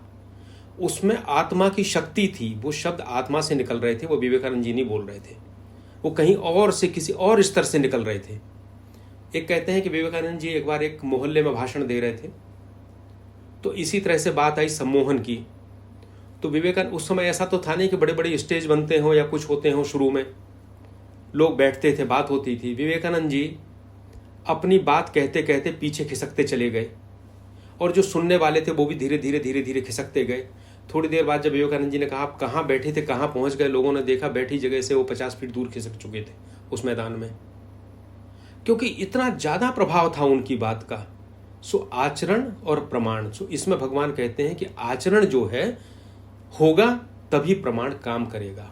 तो तुम ऐसा मत करो कि तुम श्रेष्ठ हो, तुम अपने आचरण से ऐसा प्रमाण प्रस्तुत कर दो कि ये पूरी व्यवस्था नष्ट हो जाए। माता पिता को बच्चे श्रेष्ठ मानते हैं, अगर पिता सिगरेट पिएगा तो बच्चे ना पिए, ऐसा संभव ही नहीं है। उनके आचरण का बच्चों पर प्रभाव पड़ेगा ही पड़ेगा। सो यद यद आचरित श्रेष्ठ तत्त ये भी तरोजना स यत प्रमाणम कुरते लोकस तद अनुवर्तते। ये भगवान ने एक सिद्धांत दे दिया। हम अगली बार जब बात करेंगे, अगले रविवार को, तो बात करेंगे भगवान फिर अपना खुद का उदाहरण देते हैं कि मेरे पास तो, मैं तो ईश्वर हूं, मुझे तो कुछ नहीं करना, लेकिन मैं फिर भी कर्म करता हूं, और आगे बहुत सारी बात कहते हैं। आज बस यहां तक। इति श्री कृष्णार्पणमस्तु।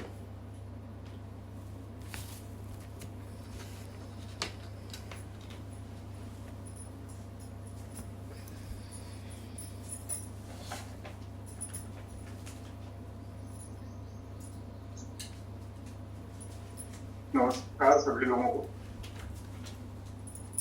आज कर्म की बड़ी सुंदर व्याख्या हुई है, कर्म करने की और कर्म नहीं करने की।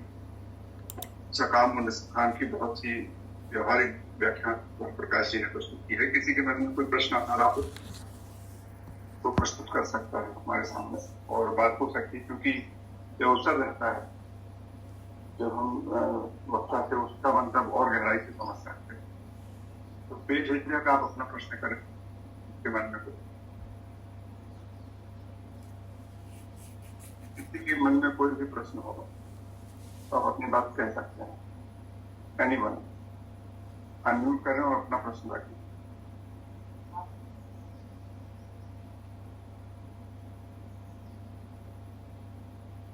किसी के मन में कोई प्रश्न नहीं है? मैं चाहता हूँ जरूर प्रश्न करें आप, तो उससे न केवल आपकी समस्या का निराकरण होगा, कुछ लोगों को और जानकारी मिलेगी।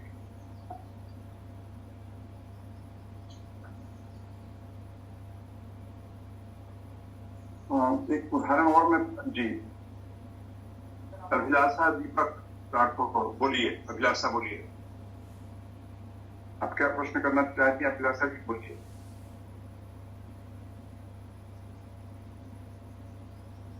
अभिलाषा अनम्यूट करके बोलिए।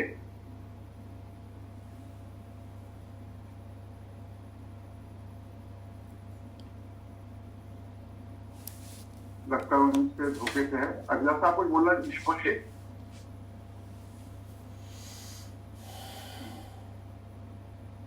जब तक कोई भी प्रश्न करना चाहे, दूसरा एक और हैंड रेज हुआ है। सोनिया जी आप बोलना चाहती, बोले सोनिया जी।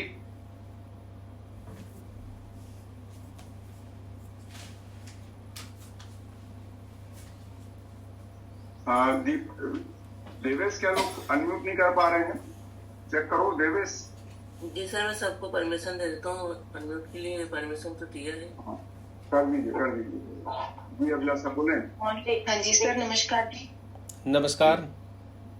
हाँ जी सर, मेरे को ये पूछना है, जैसे आपने बात की है कि हम जीवन मरण में उलझते रहते हैं, लेकिन अगर हमें आत्म ज्ञान हो तो हम उस चीज से छूट जाते हैं। तो सर ये जीवन मरण से कैसे छूटते हैं और ये आत्म ज्ञान क्या होता है और इसको हम कैसे पाते हैं? ये चीज समझ में नहीं आई। समझ तो खैर बहुत सारे डाउट्स हैं, पर ये थोड़ी सी चीज जो रिलेट कर पा रहे हैं और समझ नहीं पा रहे, इसका थोड़ा सा चाहिए जी। आत्मज्ञान का मतलब तो ये है ना कि अगर हम अपने अंदर को सुने तो और समझें और उसके हिसाब से हम काम करें, पर एक्चुअल लाइफ में तो ये पॉसिबिलिटी है ही नहीं है। नहीं, असल में हम अंदर को सुन के भी अपने आप को धोखा देते हैं। अंदर केवल आत्मा से कोई आवाज आएगी, ये तो बहुत तब आएगी जब बहुत हम प्योर हो जाएंगे। अभी तो हमारा मन जो आवाज देता है उसको ही हम आत्मा की आवाज कहने लगते हैं। साधारण रूप से कहते हैं ना, आज तो बड़ी इच्छा हो रही है कि हम फला चीज खाएं, तो ऐसा कहते हैं, हम उसको बहाना बना लेते हैं, तो आत्मा की आवाज है इसलिए हम पूर्ति करना है। आत्मा ने ऐसा कहा, लेकिन आत्मा का बोलना इतना आसान नहीं है, क्योंकि पहले आपको इस समझने के लिए इस सृष्टि की संरचना को समझना होगा जो वेदांत के अनुसार है, कि हमारा जो हम है, हमारे दो भाग हैं, एक आत्मा है और दूसरा शरीर है। एक परमात्मा का भाग है, दूसरा सृष्टि का भाग है। और जैसा मैंने कहा कि आप ये मान के चलें कि जो आत्मा है वो एक तरह से प्रकाश दे रहा है, बल्ब जल रहा है अंदर, और जो चित्त, मन और बुद्धि है वो उससे प्रकाशित है। अगर आत्मा नहीं होती तो ये सब भी नहीं होते, ये बेकार हो जाते। अब हम उसका जो प्रकाश है उसको, इस बात को नहीं समझ पा रहे हैं कि हम शरीर नहीं है, हम शुद्ध आत्मा है। इस बात को बौद्धिक रूप से समझ रहे हैं, लेकिन ये हमें अनुभूति नहीं है। जब ये अनुभूति में आ जाएगा तो ये ज्ञान होगा, आत्मज्ञान होगा। लेकिन अनुभूति में कैसे आएगा? अनुभूति में तब आएगा जब हम निरंतर प्रयास करेंगे, अपने हर कर्म के साथ इस बात को ध्यान रखेंगे कि कर्म भगवान के लिए है, कर्म में हमें जुड़ना नहीं है, और कर्म स्वतंत्र रूप से हो रहे हैं। मैं स्वतंत्र हूं, मेरा शरीर कर्म कर रहा है, प्रकृति कर्म कर रही है, पर मैं इससे अलग हूं, मैं आत्मा हूं। सो ये जब अनुभव में आएगा तब उसको आत्मज्ञान कहते हैं। ये हम में से किसी को थोड़े थोड़े प्रतिशत में शुरू होता है, थोड़ा थोड़ा आना शुरू होता है, अनुभव होना शुरू होता है। सो इसको कहते हैं कि ये सारी चीजें केवल तर्क से नहीं समझाई जा सकती। देखिए, अगर तर्क से ये समझ में आ जाता, आत्मज्ञान हो जाता तर्क से, तब तो बड़ा आसान था, हम जिंदगी भर कुछ भी करते, एक बार हम तर्क कर लेते, बैठ जाते, हो जाता। तो तर्क पूरा संसार तक सीमित होता है, विज्ञान तक सीमित होता है। लेकिन जब हम अंदर की बात करते हैं तब अनुभव आवश्यक होता है। तो आप जब इस प्रक्रिया से गुजरेंगी, अगर आज आप ये सोच लें कि आज हम दिन भर में जो 500 काम करते हैं उसमें एक काम को हम अनासक्त भाव से करेंगे। जैसे एक बहुत छोटा सा, जैसे हम खाना खाते हैं ना, तो मंत्र पढ़ते हैं कि ये, और उसमें ये कल्पना करते हैं कि सब कुछ ब्रह्म है, ब्रह्म ही खा रहा है, ब्रह्म ही ले रहा है, यज्ञ ये जो है, जो भोजन है वो भी ब्रह्म है। तो ये भाव आता है तो हम उस भोजन से अपने आप को अलग करते हैं, अनासक्त होना शुरू होते हैं, और ये अनुभव होना शुरू होते हैं। सो आत्मज्ञान क्या है? वो अनुभव से आएगा। और दूसरा ये है कि जब हम शरीर से जुड़े हैं और हम निरंतर ये सोचते हैं कि हमारी ये कामना पूरी होना चाहिए, तो इसमें फिर हमें उस सृष्टि की संरचना पे जाना पड़ेगा कि जो मृत्यु जब होती है तो क्या जाता है जीव के साथ में? उसके साथ में मन, बुद्धि, अहंकार, ये सूक्ष्म शरीर के रूप में जाते हैं। और सूक्ष्म शरीर के सब साथ जब ये जाते हैं तब ये प्रयास करते हैं कि कामना पूर्ति के लिए अगला जन्म हो। और अगर कामना नहीं होगी तो अगला जन्म नहीं होगा। सो ये जन्म मरण का चक्कर है और वो आत्मा के अनुभव की बात है, आत्मा की प्रतीति की बात है। पर बस केवल इसको बुद्धि से इतना सोचें। और अगर आपने आज से खाना खाते समय अपने आप को खाना से अलग करके ब्रह्मार्पणम ब्रह्महवि ब्रह्माग्न, इस तरह से एक श्लोक है पूरा, ब्रह्मैव तेन गंतव्यम ब्रह्म कर्म समाधिना, ये श्लोक हम भोजन के पहले पढ़ते हैं। अगर ये श्लोक पढ़ना शुरू कर देंगे तो आपके लिए उस अनुभव पे चलने की स्थिति बनना शुरू हो जाएगी। पंचयज्ञ की हमने बात की थी इसके पहले, गीता में बात की है कि 5 यज्ञ जो हम करते हैं, प्राणियों को हम चींटियों को आटा देते हैं, गाय को रोटी देते हैं, अतिथि का सत्कार करते हैं, अपने शास्त्र पढ़ते हैं, पितरों को तर्पण करते हैं और हवन करके देवताओं को खुश करते हैं।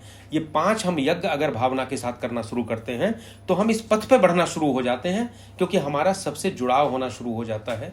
हम अपने शरीर के घेरे से बाहर निकलना शुरू हो जाते हैं, तब ये अनुभव होना प्रारंभ होंगे। नमस्कार उदय जी। नमस्कार सर। नमस्कार सर। बड़ा अच्छा लगा आज सुनकर के, मुझे आज अवसर मिला तो मैंने कहा कि जरूर सुबह सुनते हैं आपका सर। तो एक ही बात थी कि दीदी जो लोग प्रमाण दृष्टि से आपने कहा कि लोग, जैसे विवेकानंद जी ने आपने उदाहरण भी दिया, प्रमाण प्रस्तुत करते हैं, तो व्यक्ति जो इस तरह की स्थिति में पहुंच जाता है वो कैसे प्रमाण ही प्रस्तुत करता रहेगा अपने जीवन के लिए, फिर उसका क्या होगा? ये एक डायलेमा नहीं हो जाएगा क्या? नहीं, तो पहले उसमें आचरती शब्द आया है, आचरण करेगा तब प्रमाण प्रस्तुत करेगा। और आचरण तो आप बिना कर्म के नहीं कर सकते हो ना, आपका आचरण जो है कुछ ना कुछ कर्म होगा, इसलिए वो बिना कर्म के नहीं रहेगा। कर्म तो करेगा, लेकिन ऐसा कर्म करेगा जो लोगों के लिए प्रमाण के रूप में प्रस्तुत हो। लेकिन उसका हर आचरण आए, उसका हर कर्म, उस पर ध्यान रखना होगा कि वो लोगों के लिए प्रमाण प्रस्तुत कर रहा है। तो वो हर कर्म में जो है वो ये ध्यान ही रखता रहेगा कि दूसरों के लिए प्रमाण प्रस्तुत कर रहा है। सर अपने लिए क्या होगा उसका? सर क्या होता है कि 2 अवस्थाएं होती हैं, एक सिद्ध की अवस्था और एक सिद्धि की अवस्था, तो साधक की अवस्था। तो जब हम साधक की अवस्था में होते हैं तब हमें प्रयास करना पड़ता है कि मैं अपने काम को ऐसा करूं कि लोग उसके ऊपर कोई उंगली ना उठाएं और उससे कुछ प्रमाण ग्रहण करें। ये साधक की अवस्था होती है। लेकिन जब इसको चलते चलते ये हमारे अनुभव में आ जाता है तो कर्म स्वतः होने लगते हैं, प्रयास समाप्त हो जाता है, सहज कर्म हो जाते हैं वो। उसमें फिर उसको ये चिंता नहीं रहती कि क्या प्रमाण प्रस्तुत होगा या नहीं होगा, गलत प्रमाण की तरफ जाएगा ही नहीं, उसको बोलते हैं सहज कर्म, वो अपने आप होना शुरू हो जाएंगे। सो साधक की अवस्था को सिद्ध की अवस्था के साथ हम मिक्स कर देंगे तो कंफ्यूज हो जाएंगे। तो अभी हम साधक की अवस्था में हैं, तो मैं कोई काम करूंगा तो मुझे सोचना पड़ेगा मैं ये करूंगा तो मेरे पुत्र पे क्या प्रभाव पड़ेगा, मेरे परिवार पे क्या प्रभाव पड़ेगा, मेरे समाज पे क्या प्रभाव पड़ेगा। और क्यों सोचूंगा? क्योंकि मैं अपना कल्याण करना चाहता हूँ। स्वार्थ तो मेरा ही है, दूसरे का नहीं है। क्योंकि मैं प्रमाण अच्छा प्रस्तुत करूंगा तो मैं कल्याण के मार्ग की ओर आगे बढ़ूंगा। आपस में इंटरलिंक्ड हैं दोनों। तो पहले सोचना पड़ेगा जब तक साधक हैं, लेकिन जैसे ही एक बार ये अनुभव में आ जाएगा उसके बाद स्वतः होना शुरू हो जाएगा, फिर सोचने की आवश्यकता नहीं है। धन्यवाद ओपी जी, और सभी को बहुत बहुत धन्यवाद। ये आपका बहुत अच्छा कार्यक्रम है, मुझे बहुत अच्छा लगा, बहुत धन्यवाद। आशीष, केवल मैं एक बात कहना चाह रहा था, तो बहुत अच्छे से आपने बोला कि ये जो है ना, असली में वो उदाहरण प्रस्तुत करना नहीं चाह रहा था, उदाहरण बनते रहते हैं ऑटोमेटिक। यदि आपकी स्थिति सुधर चुकी है और आप आत्मज्ञान में हैं, तो आपके जो कृत्य हैं वो अपने आप उदाहरण बनते हैं, वो बनाने की कोशिश नहीं करते हैं। It is automatic. वो आपको उदाहरण प्रस्तुत नहीं करना, उदाहरण प्रस्तुत होते हैं। ये फैक्ट की सिचुएशन है। अभिलाषा जी हैं हमारे साथ में। अभिलाषा, आप अपना प्रश्न कर लें, फिर उसके बाद उमेश शुक्ला जी करेंगे। अभिलाषा जी बोले। जी नमस्कार सर। नमस्कार सर, जैसा कि अभी आपने बताया कि जो महात्मा जन होते हैं वो देह से परे हो जाते हैं, स्त्री और पुरुष सब उतना नहीं ध्यान करते हैं और अपना काम करते हैं। लेकिन जो समाज में स्क्रीन के द्वारा दिखाया जाता है कि जो महात्मा जन तो बहुत ऐसा लग्जरियस लाइफ जीते हैं और भी दूसरा एड्रेस, ये सब चीजें, तो ये कैसे है सर? देखिए, ये मन की अवस्थाएं हैं। अभी जो जनक का उदाहरण लिया गया, क्या जनक लग्जरियस लाइफ नहीं जीते थे? वो तो महाराजा थे, सारे वैभव थे उनके पास में। आप रामचरितमानस पढ़ेंगे तो सीता जी के मायके का जो कहा है कि उनके पास इतने वैभव थे कि इंद्र भी उनसे ईर्ष्या करता था, इतने वैभव थे। तो वैभव होना और वैभव में लिप्त होना दो बिल्कुल अलग अलग बातें हैं। तो भगवान ने गीता में दो बातें कही हैं। एक तो यह है कि आप विषय से दूर रहो, लेकिन विषयों से दूर रहना मतलब जंगल में जाना, किसी कुटी में जाना, क्योंकि हम इस विषय से लिप्त नहीं होंगे। लेकिन वहां रह के भी अगर मन से लिप्त हैं तो वो मिथ्याचारी कहा है, ये तो पाखंड है। लेकिन अगर आप विषयों में रहते हुए भी मन से उससे पृथक हैं तो उसके लिए श्रेष्ठ अवस्था कही गई है, जो जनक वगैरह के साथ है। क्योंकि अगर हम सबको ये आदर्श दे देंगे कि सबको केवल दूर रहना है समाज से, संसार से, जंगलों में रहना है, और हर व्यक्ति ऐसा करेगा तो इस सृष्टि चक्र नहीं चलेगा। इसलिए ऐसा व्यक्ति जो मन से दूर हो गया है वो वैभव में रहते हुए भी उससे पृथक हो सकता है। फिर स्त्री और पुरुष में भेद, जब तक हम किसी को शरीर के रूप में देखते हैं, हम सबकी स्थिति आज ये है कि शरीर के रूप में देखते हैं। इसमें ये शास्त्र की बात कह रहा हूं, क्योंकि शास्त्र में ऐसा लिखा है। अनुभव होगा तो शायद हमें भी बाद में पता चले, क्योंकि किसी का, मेरा या आपका अनुभव कोई विवेकानंद जैसा या किसी जैसा थोड़ी है। होता यह है, एक कथा है महाभारत में कि एक बार व्यास और व्यास के पुत्र शुकदेव दोनों जा रहे थे। शुकदेव, व्यास जी ने तो सारे ग्रंथ लिखे हैं, वेदों का विभाजन किया है, बहुत विद्वान थे।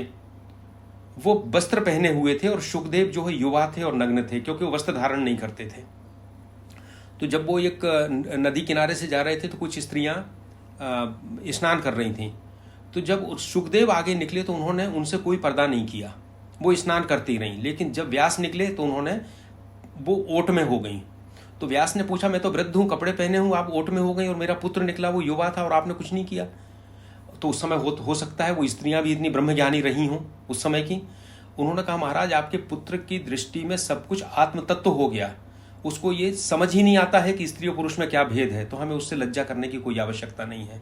पर आप अभी उस अवस्था पर नहीं पहुंचे हैं।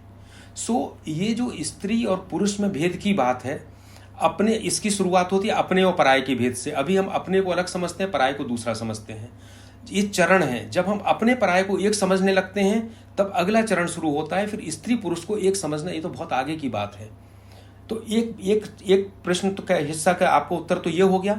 दूसरे हिस्से का उत्तर ये हो गया कि आवश्यक नहीं है कि जो भोग के साथ में रह रहा है वो उससे निरासक्त नहीं हो सकता। लेकिन जिनको हम देखते हैं उनकी आप परीक्षा करें, उनकी सूक्ष्म विवेचना करें कि वो संन्यास के बहाने अपनी कामनाओं को तृप्त करने के लिए भोग में डूबे हैं, या वास्तव में वो जनक की स्थिति में पहुंच चुके हैं। पता नहीं हमें, जिनकी आप बात कर रहे हैं, हमें खुद परीक्षा करना पड़ेगी उनकी।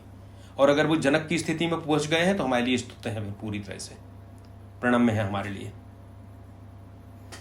जी सर, तो ये दिखाया जाता है इतना महात्मा के रूप में जो सारी चीजें गृहस्थ वाली करते हैं वो सनातन धर्म के प्रति, तो वो दुख होता है देख के कि नहीं, हमारा धर्म तो इतना समृद्ध है और इतनी अच्छी अच्छी चीजें हैं, लेकिन दिखाया वही जाता है, वही लग्जरियस लाइफ है और भी सब नहीं। तो के काम हो रहे हैं। तो महात्माओं के लिए लग्जरियस लाइफ जीने की मनाही नहीं है। देखो, हमारा धर्म ये नहीं कहता है कि तुम यहाँ कर्म करो और दूसरे लोक में जाके फल लोगे। हमारा धर्म कहता है कि सुर दुर्लभ सुख करी मन जग माही, इसी जग में सुर दुर्लभ सुख करो, अंत काल रघुबरपुर जाही। रामचरितमानस की चौपाई है। हमें पुरुषार्थ से सारे सुख लेना है, ऐश्वर्य लेना है। हमारी जो स्थिति है, हम संन्यास की बात नहीं कर रहे, लेकिन उनके साथ साथ हमें उनमें अनासक्ति पैदा करना है और इस तरह अपना कल्याण करना है। और जो सुख के साधन है, जो भोग सामग्री है, उसको समाज के कल्याण के लिए लगाना है। तो ये हमारे धर्म में मनाही नहीं है। ये हमारा भ्रम है कि महात्मा होने का मतलब भूखा नंगा होना, ऐसा बिल्कुल नहीं है। भूखा नंगा महात्मा होता है, लेकिन उसकी स्थिति पहुंच जाती है जब आत्मरति, आत्मतृप्ति और आत्मसंतुष्टि हो जाती है, तो वो उस स्थिति में पहुंच जाता है। जब तक नहीं पहुंचता तब तक दूसरे मार्ग हैं। ये मार्ग भी गलत नहीं है, पर आपको परीक्षा करना है कि वो ढोंगी है या वास्तव में यहाँ पहुंचा हुआ है। बहुत बहुत धन्यवाद। उमेश शुक्ला जी, उमेश शुक्ला जी।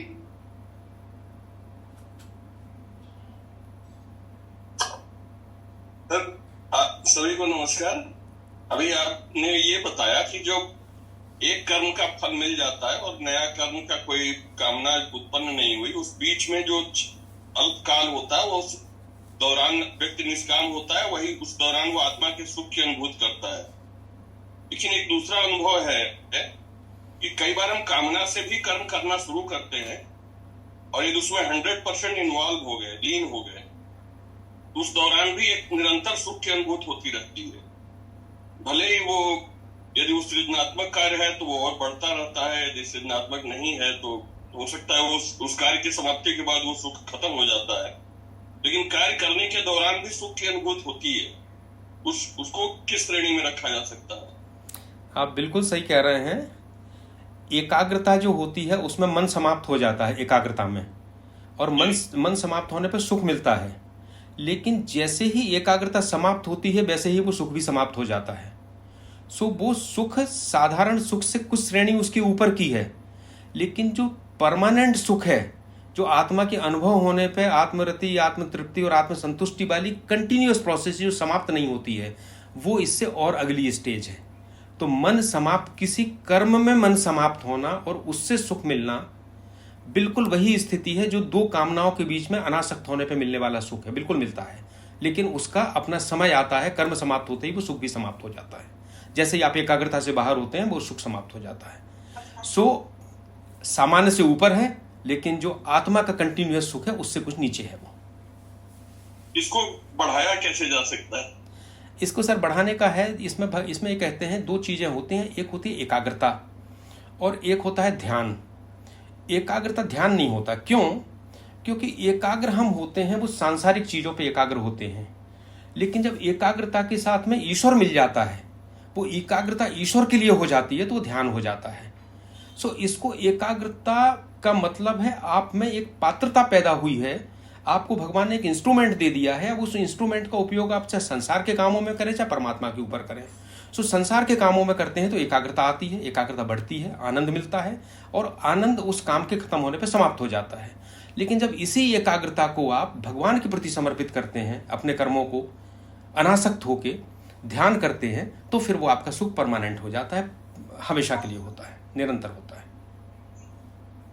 ध्यान में क्या करते रहना चाहिए?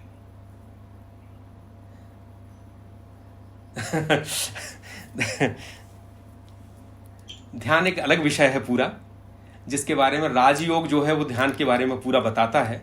लेकिन एक बात मैं केवल कहूंगा कि ध्यान में जब आप बात करते हैं, ध्यान के मतलब आप जो समाधि की बात कर रहे हैं, वो समाधि सीधे नहीं आती है। उसके पहले यम, नियम, प्राणायाम, प्रत्याहार और ध्यान धारणा, बहुत सारी चीजें हैं। और ये सब क्या है? ये सब आपके अंदर को शुद्ध करने की चीजें हैं। सो राजयोग के, मैं राजयोग का विद्यार्थी नहीं हूं, ना मैंने कभी राजयोग किया है, लेकिन जितना मैंने शास्त्रों में पढ़ा है, जब तक ये 9 चरण पास नहीं होते हैं तब तक समाधि और ध्यान तक नहीं पहुंचते हैं। सो ध्यान ऐसा नहीं है कि हम सारा मल अपने अंदर रखे हैं, सारा विकार अपने अंदर रखे हैं और सोचेंगे पालती मार लें और हमारा ध्यान लग जाएगा। पहले प्रत्याहार करें, पहले अपने शरीर से प्राणायाम करें, प्रत्याहार करें, संग्रह बंद करें, लोगों के लिए भले के लिए काम करें, तब वो पात्रता आती है 10वें चरण में जाके, जब ध्यान और समाधि होती है। सो हम लोग इन शब्दों को बहुत साधारण रूप से उपयोग करते हैं। इसलिए भगवान ने इसमें ध्यान योग का भी अध्याय है, लेकिन पूरी गीता में जोर कर्मयोग पे दिया है, क्योंकि जो हम लोग हैं, हमें अपने चित्त को अभी तो शुद्ध करना है, मांझना है, और जो हम कर रहे हैं उसके माध्यम से करना है। तो ध्यान कैसे करें, क्या होता है, वो एक पूरी तरह से अलग विषय है, और वो केवल शब्दों से नहीं बताया जा सकता किसी को। मैंने कई संस्थाओं से के माध्यम से ध्यान का अभ्यास किया है, लेकिन उस ध्यान में वो मुझे नहीं लगता कि मैं शायद ध्यानस्थ हो भी पाता हूँ। लेकिन वही किसी काम में इन्वॉल्व होके, और खासकर सृजनात्मक कार्य में इन्वॉल्व होके मैं यदि इन्वॉल्व होता हूँ तो लगता है कि मुझे कहीं ध्यान से ज्यादा सुख मिल जाता है वहाँ। इसलिए क्योंकि जो संस्थाएं हैं वो आपको घर से बुलाती हैं और 1 घंटे के लिए पालती मार के बिठा देती हैं। ध्यान कैसे होगा? समाधि के लिए लोग जन्म जन्मांतर प्रयास करते हैं, जब उस स्थिति में पहुंचते हैं तब ध्यान और समाधि होती है, उस 9 चरणों से गुजरने के बाद 10वें चरण में जाके। तो कोई संस्थान है जिसने बिठाला, उसने, ठीक है, अपना अपना प्रयास है, उसका हमें आलोचना नहीं करना चाहिए, हमें वो भी लोगों को प्रेरित कर रहे हैं।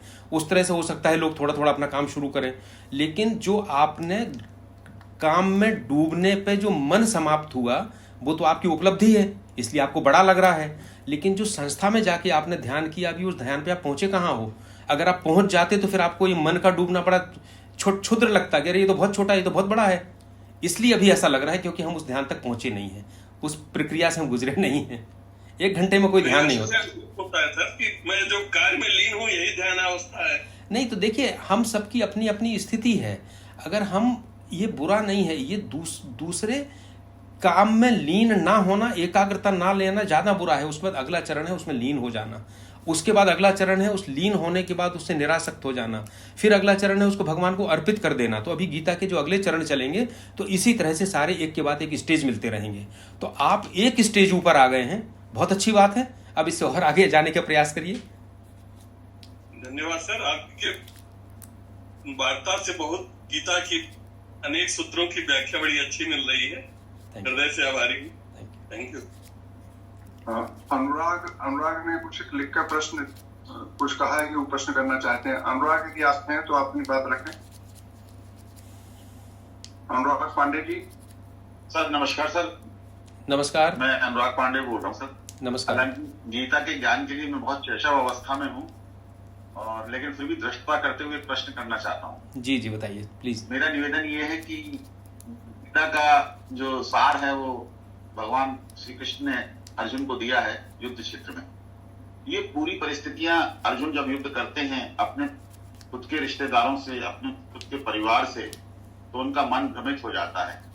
तो क्या ये ऐसी शिक्षा समाज को दी जाती है कि परिवार का विध्वंस करना जरूरी है? उससे क्या शिक्षा प्राप्त होती है? ये मेरा प्रश्न है सर। इस प्रश्न का उत्तर, ये गीता पे बड़ा आक्षेप है। लोग कहते हैं कि क्यों नहीं उन्होंने अहिंसा की शिक्षा दे दी, क्यों नहीं भगवान ने उनको अहिंसा सिखा दी।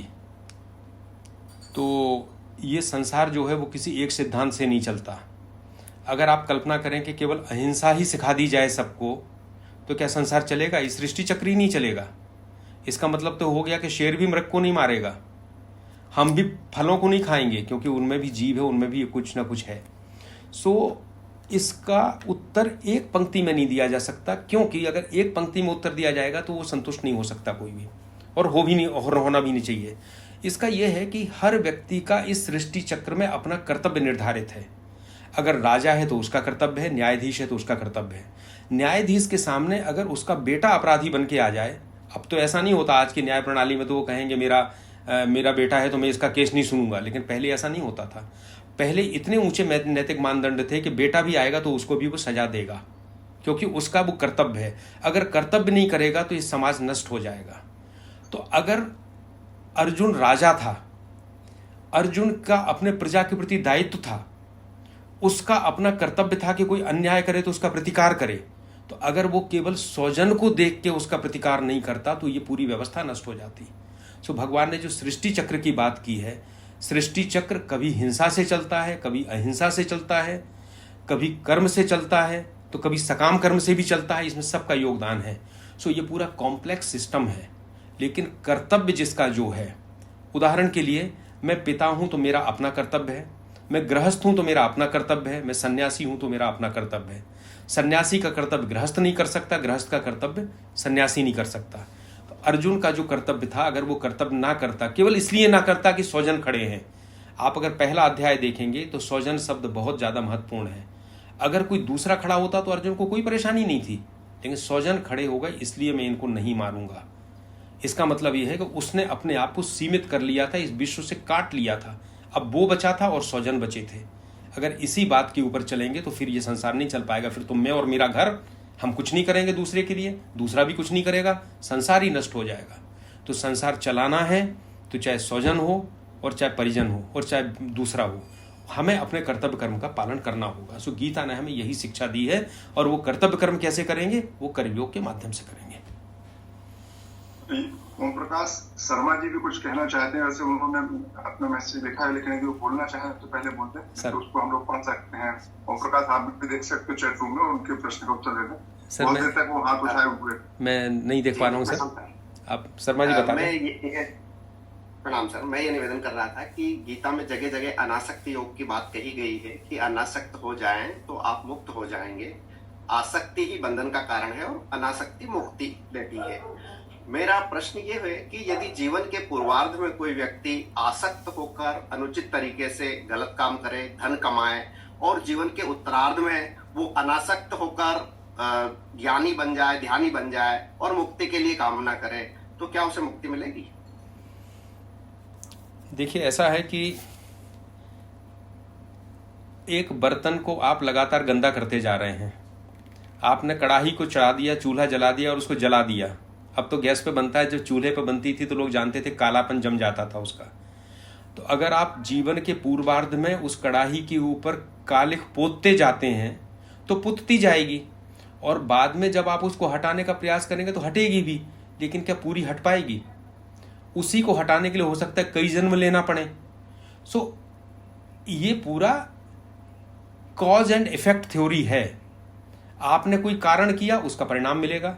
अगर आपने आधे जीवन गलत काम किए तो आपका चित्त उतना ज्यादा मैला हो गया, तो आप उसको कैसे वहां मांझ पाओगे उतनी जल्दी? इसलिए हो सकता है उसके लिए आपको बहुत समय लगे, 10 जन्म और लेना पड़े उसके बाद आगे।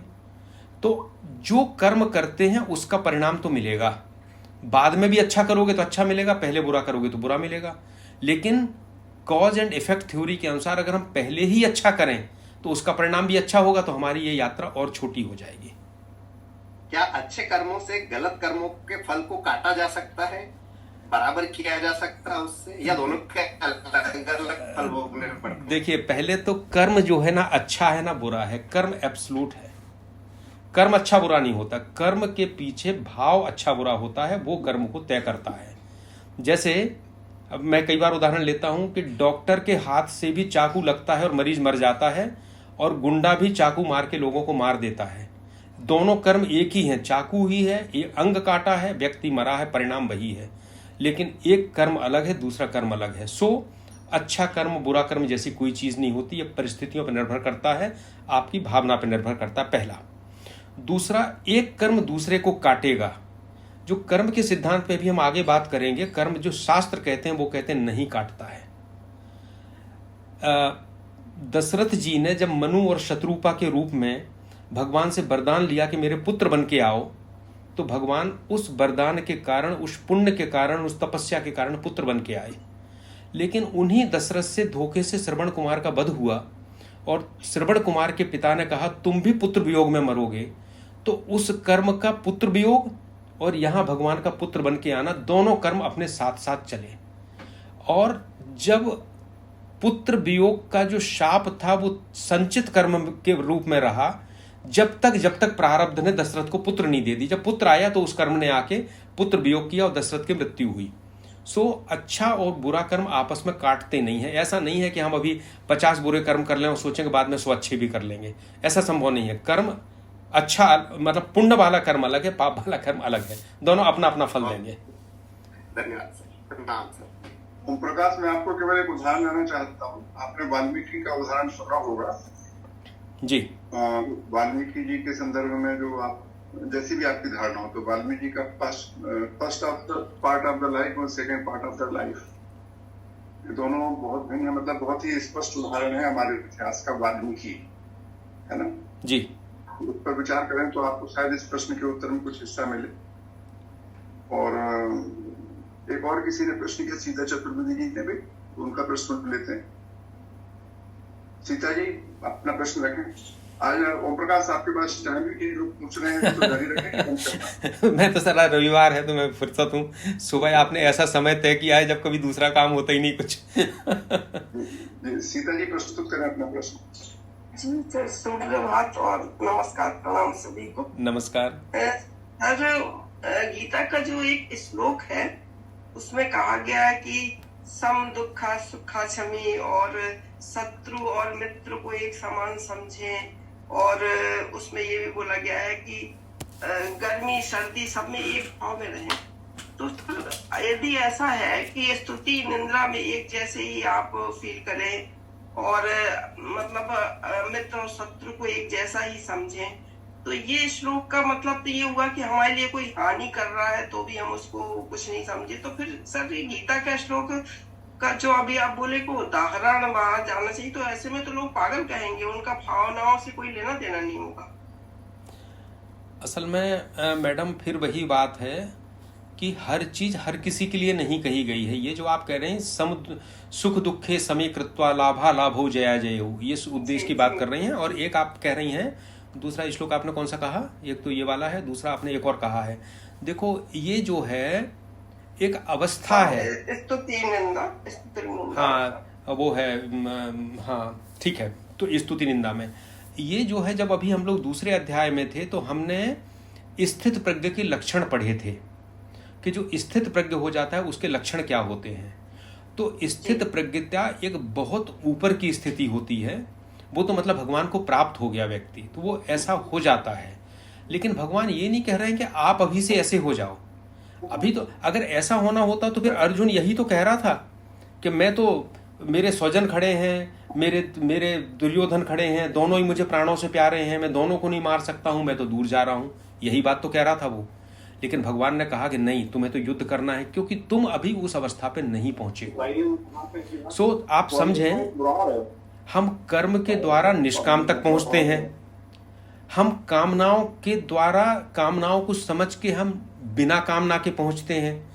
इसी तरह जब हम पहले अपने जीवन में शत्रु और मित्रों को देखते हैं, साधना करते हैं, तब हम पहुंचते हैं उनको सम देखने पर अभी जब हम साधारण व्यक्ति हैं, हमने कोई साधना नहीं की, तो हमारे लिए अवस्था आनी ही नहीं है। तो हमें इसमें चिंता करने की आवश्यकता नहीं है कि ये अवस्था हो जाएगी तो कैसे होगा, हम वहां तक पहुंचे। तो पहली बात। दूसरी बात, जैसे मैंने कहा, ये सिद्धि की अवस्था है और हम साधक की अवस्था में हैं। हमारा लक्ष्य यही है कि हम भगवान के प्राप्त हो जाएं, सबको समान भाव से देखने लगे, शत्रु मित्र हमारे लिए खत्म हो जाए, स्त्री पुरुष हमारे लिए खत्म हो जाए। लेकिन इस सिद्धि तक पहुंचने के लिए हमें जो साधना करना है, उसमें हमारे साधना के चरण क्या हैं? साधना के चरण ये है कि कभी शत्रु आ जाए तो हम एक बार उससे व्यवहार वैसा करें जैसे संसार को करना है, लेकिन मन से सोचें कि क्या हम इसको फॉरगिव कर सकते हैं, इसको क्षमा कर सकते हैं। तो ये प्रयास पूर्वक साधना है और बिना प्रयास के सिद्धि है। तो जो आपने श्लोक कहे हैं वो उस व्यक्ति के हैं जो स्थित प्रज्ञ पे पहुंच चुका है और बिना प्रयास के सिद्धि में पहुंच गया। सो हमें अभी हमारा लक्ष्य हो सकता है, लेकिन अभी हमें वो व्यवहार में नहीं है हमारे लिए। सो गीता को समग्रता में समझना होगा। किसी एक श्लोक को अगर हम पकड़ के बैठेंगे तो हम भ्रमित हो जाएंगे उसको। Thank you sir, thank you. Sita ji, दो इसमें गांधी जी ने भी एक बड़ी अच्छी बात कही ना, अपराध और अपराधी में अंतर समझना है कि अपराध को माफ नहीं किया सकता, अपराध की तो सजा होगी, लेकिन अपराधी से आपको माफ करना है। अपराधी क्योंकि यदि अपन ऐसा नहीं करेंगे तो समस्या होती है। अपराध और अपराधी के इस भाव को समझना जरूरी है, कैसे होगा, कैसे आगे बढ़ेगा। और आपको एक और उदाहरण है महात्मा बुद्ध का, और बीच बीच में भी पता नहीं सच है कि नहीं है, अपने सरदार पटेल का भी आता है कि महात्मा बुद्ध के संदर्भ में एक कथा आती है कि वो बैठे थे, तो एक व्यक्ति उनसे बहुत परेशान करता था, उनको नाराज करता, तो उसने आकर उसके ऊपर थूक दिया। जी सर। तो कहीं कहीं मन उलझ जाता है कुछ अर्थों को लेके। नहीं, आपको तो उदाहरण भी देखना पड़ेगा, सब पुरुषों के उदाहरण भी देखना पड़ेंगे, उन्होंने कैसा व्यवहार किया था और उसको पागलपन कहा आपने कि अच्छा कहा। गौतम बुद्ध के ऊपर एक व्यक्ति ने थूक दिया तो उन्होंने कुछ नहीं किया, फिर उसने आके उनके पैर उफाड़ लिए, तब सेम पर्सन पैर पड़े तब भी कुछ नहीं कर। लेकिन उसके लिए आपको गौतम बुद्ध बनना पड़ेगा, तब समझ में आएगा। गौतम बुद्ध को हम लोग देखिए, पूरी गीता जो है अधर्म का सक्रिय प्रतिकार करती है। तो जब तक हम उस स्थिति में नहीं पहुंचते हैं तब तक तो थूकने वाले के प्रति हमें प्रतिरोध करना है, उसको पिटाई करना है, सक्रिय प्रतिरोध करना है। लेकिन जब हम पहुंच जाएंगे तब करना बंद कर देंगे। अभी से हम क्यों चिंता में पड़े, अभी तो हम वहां पहुंचे ही नहीं है।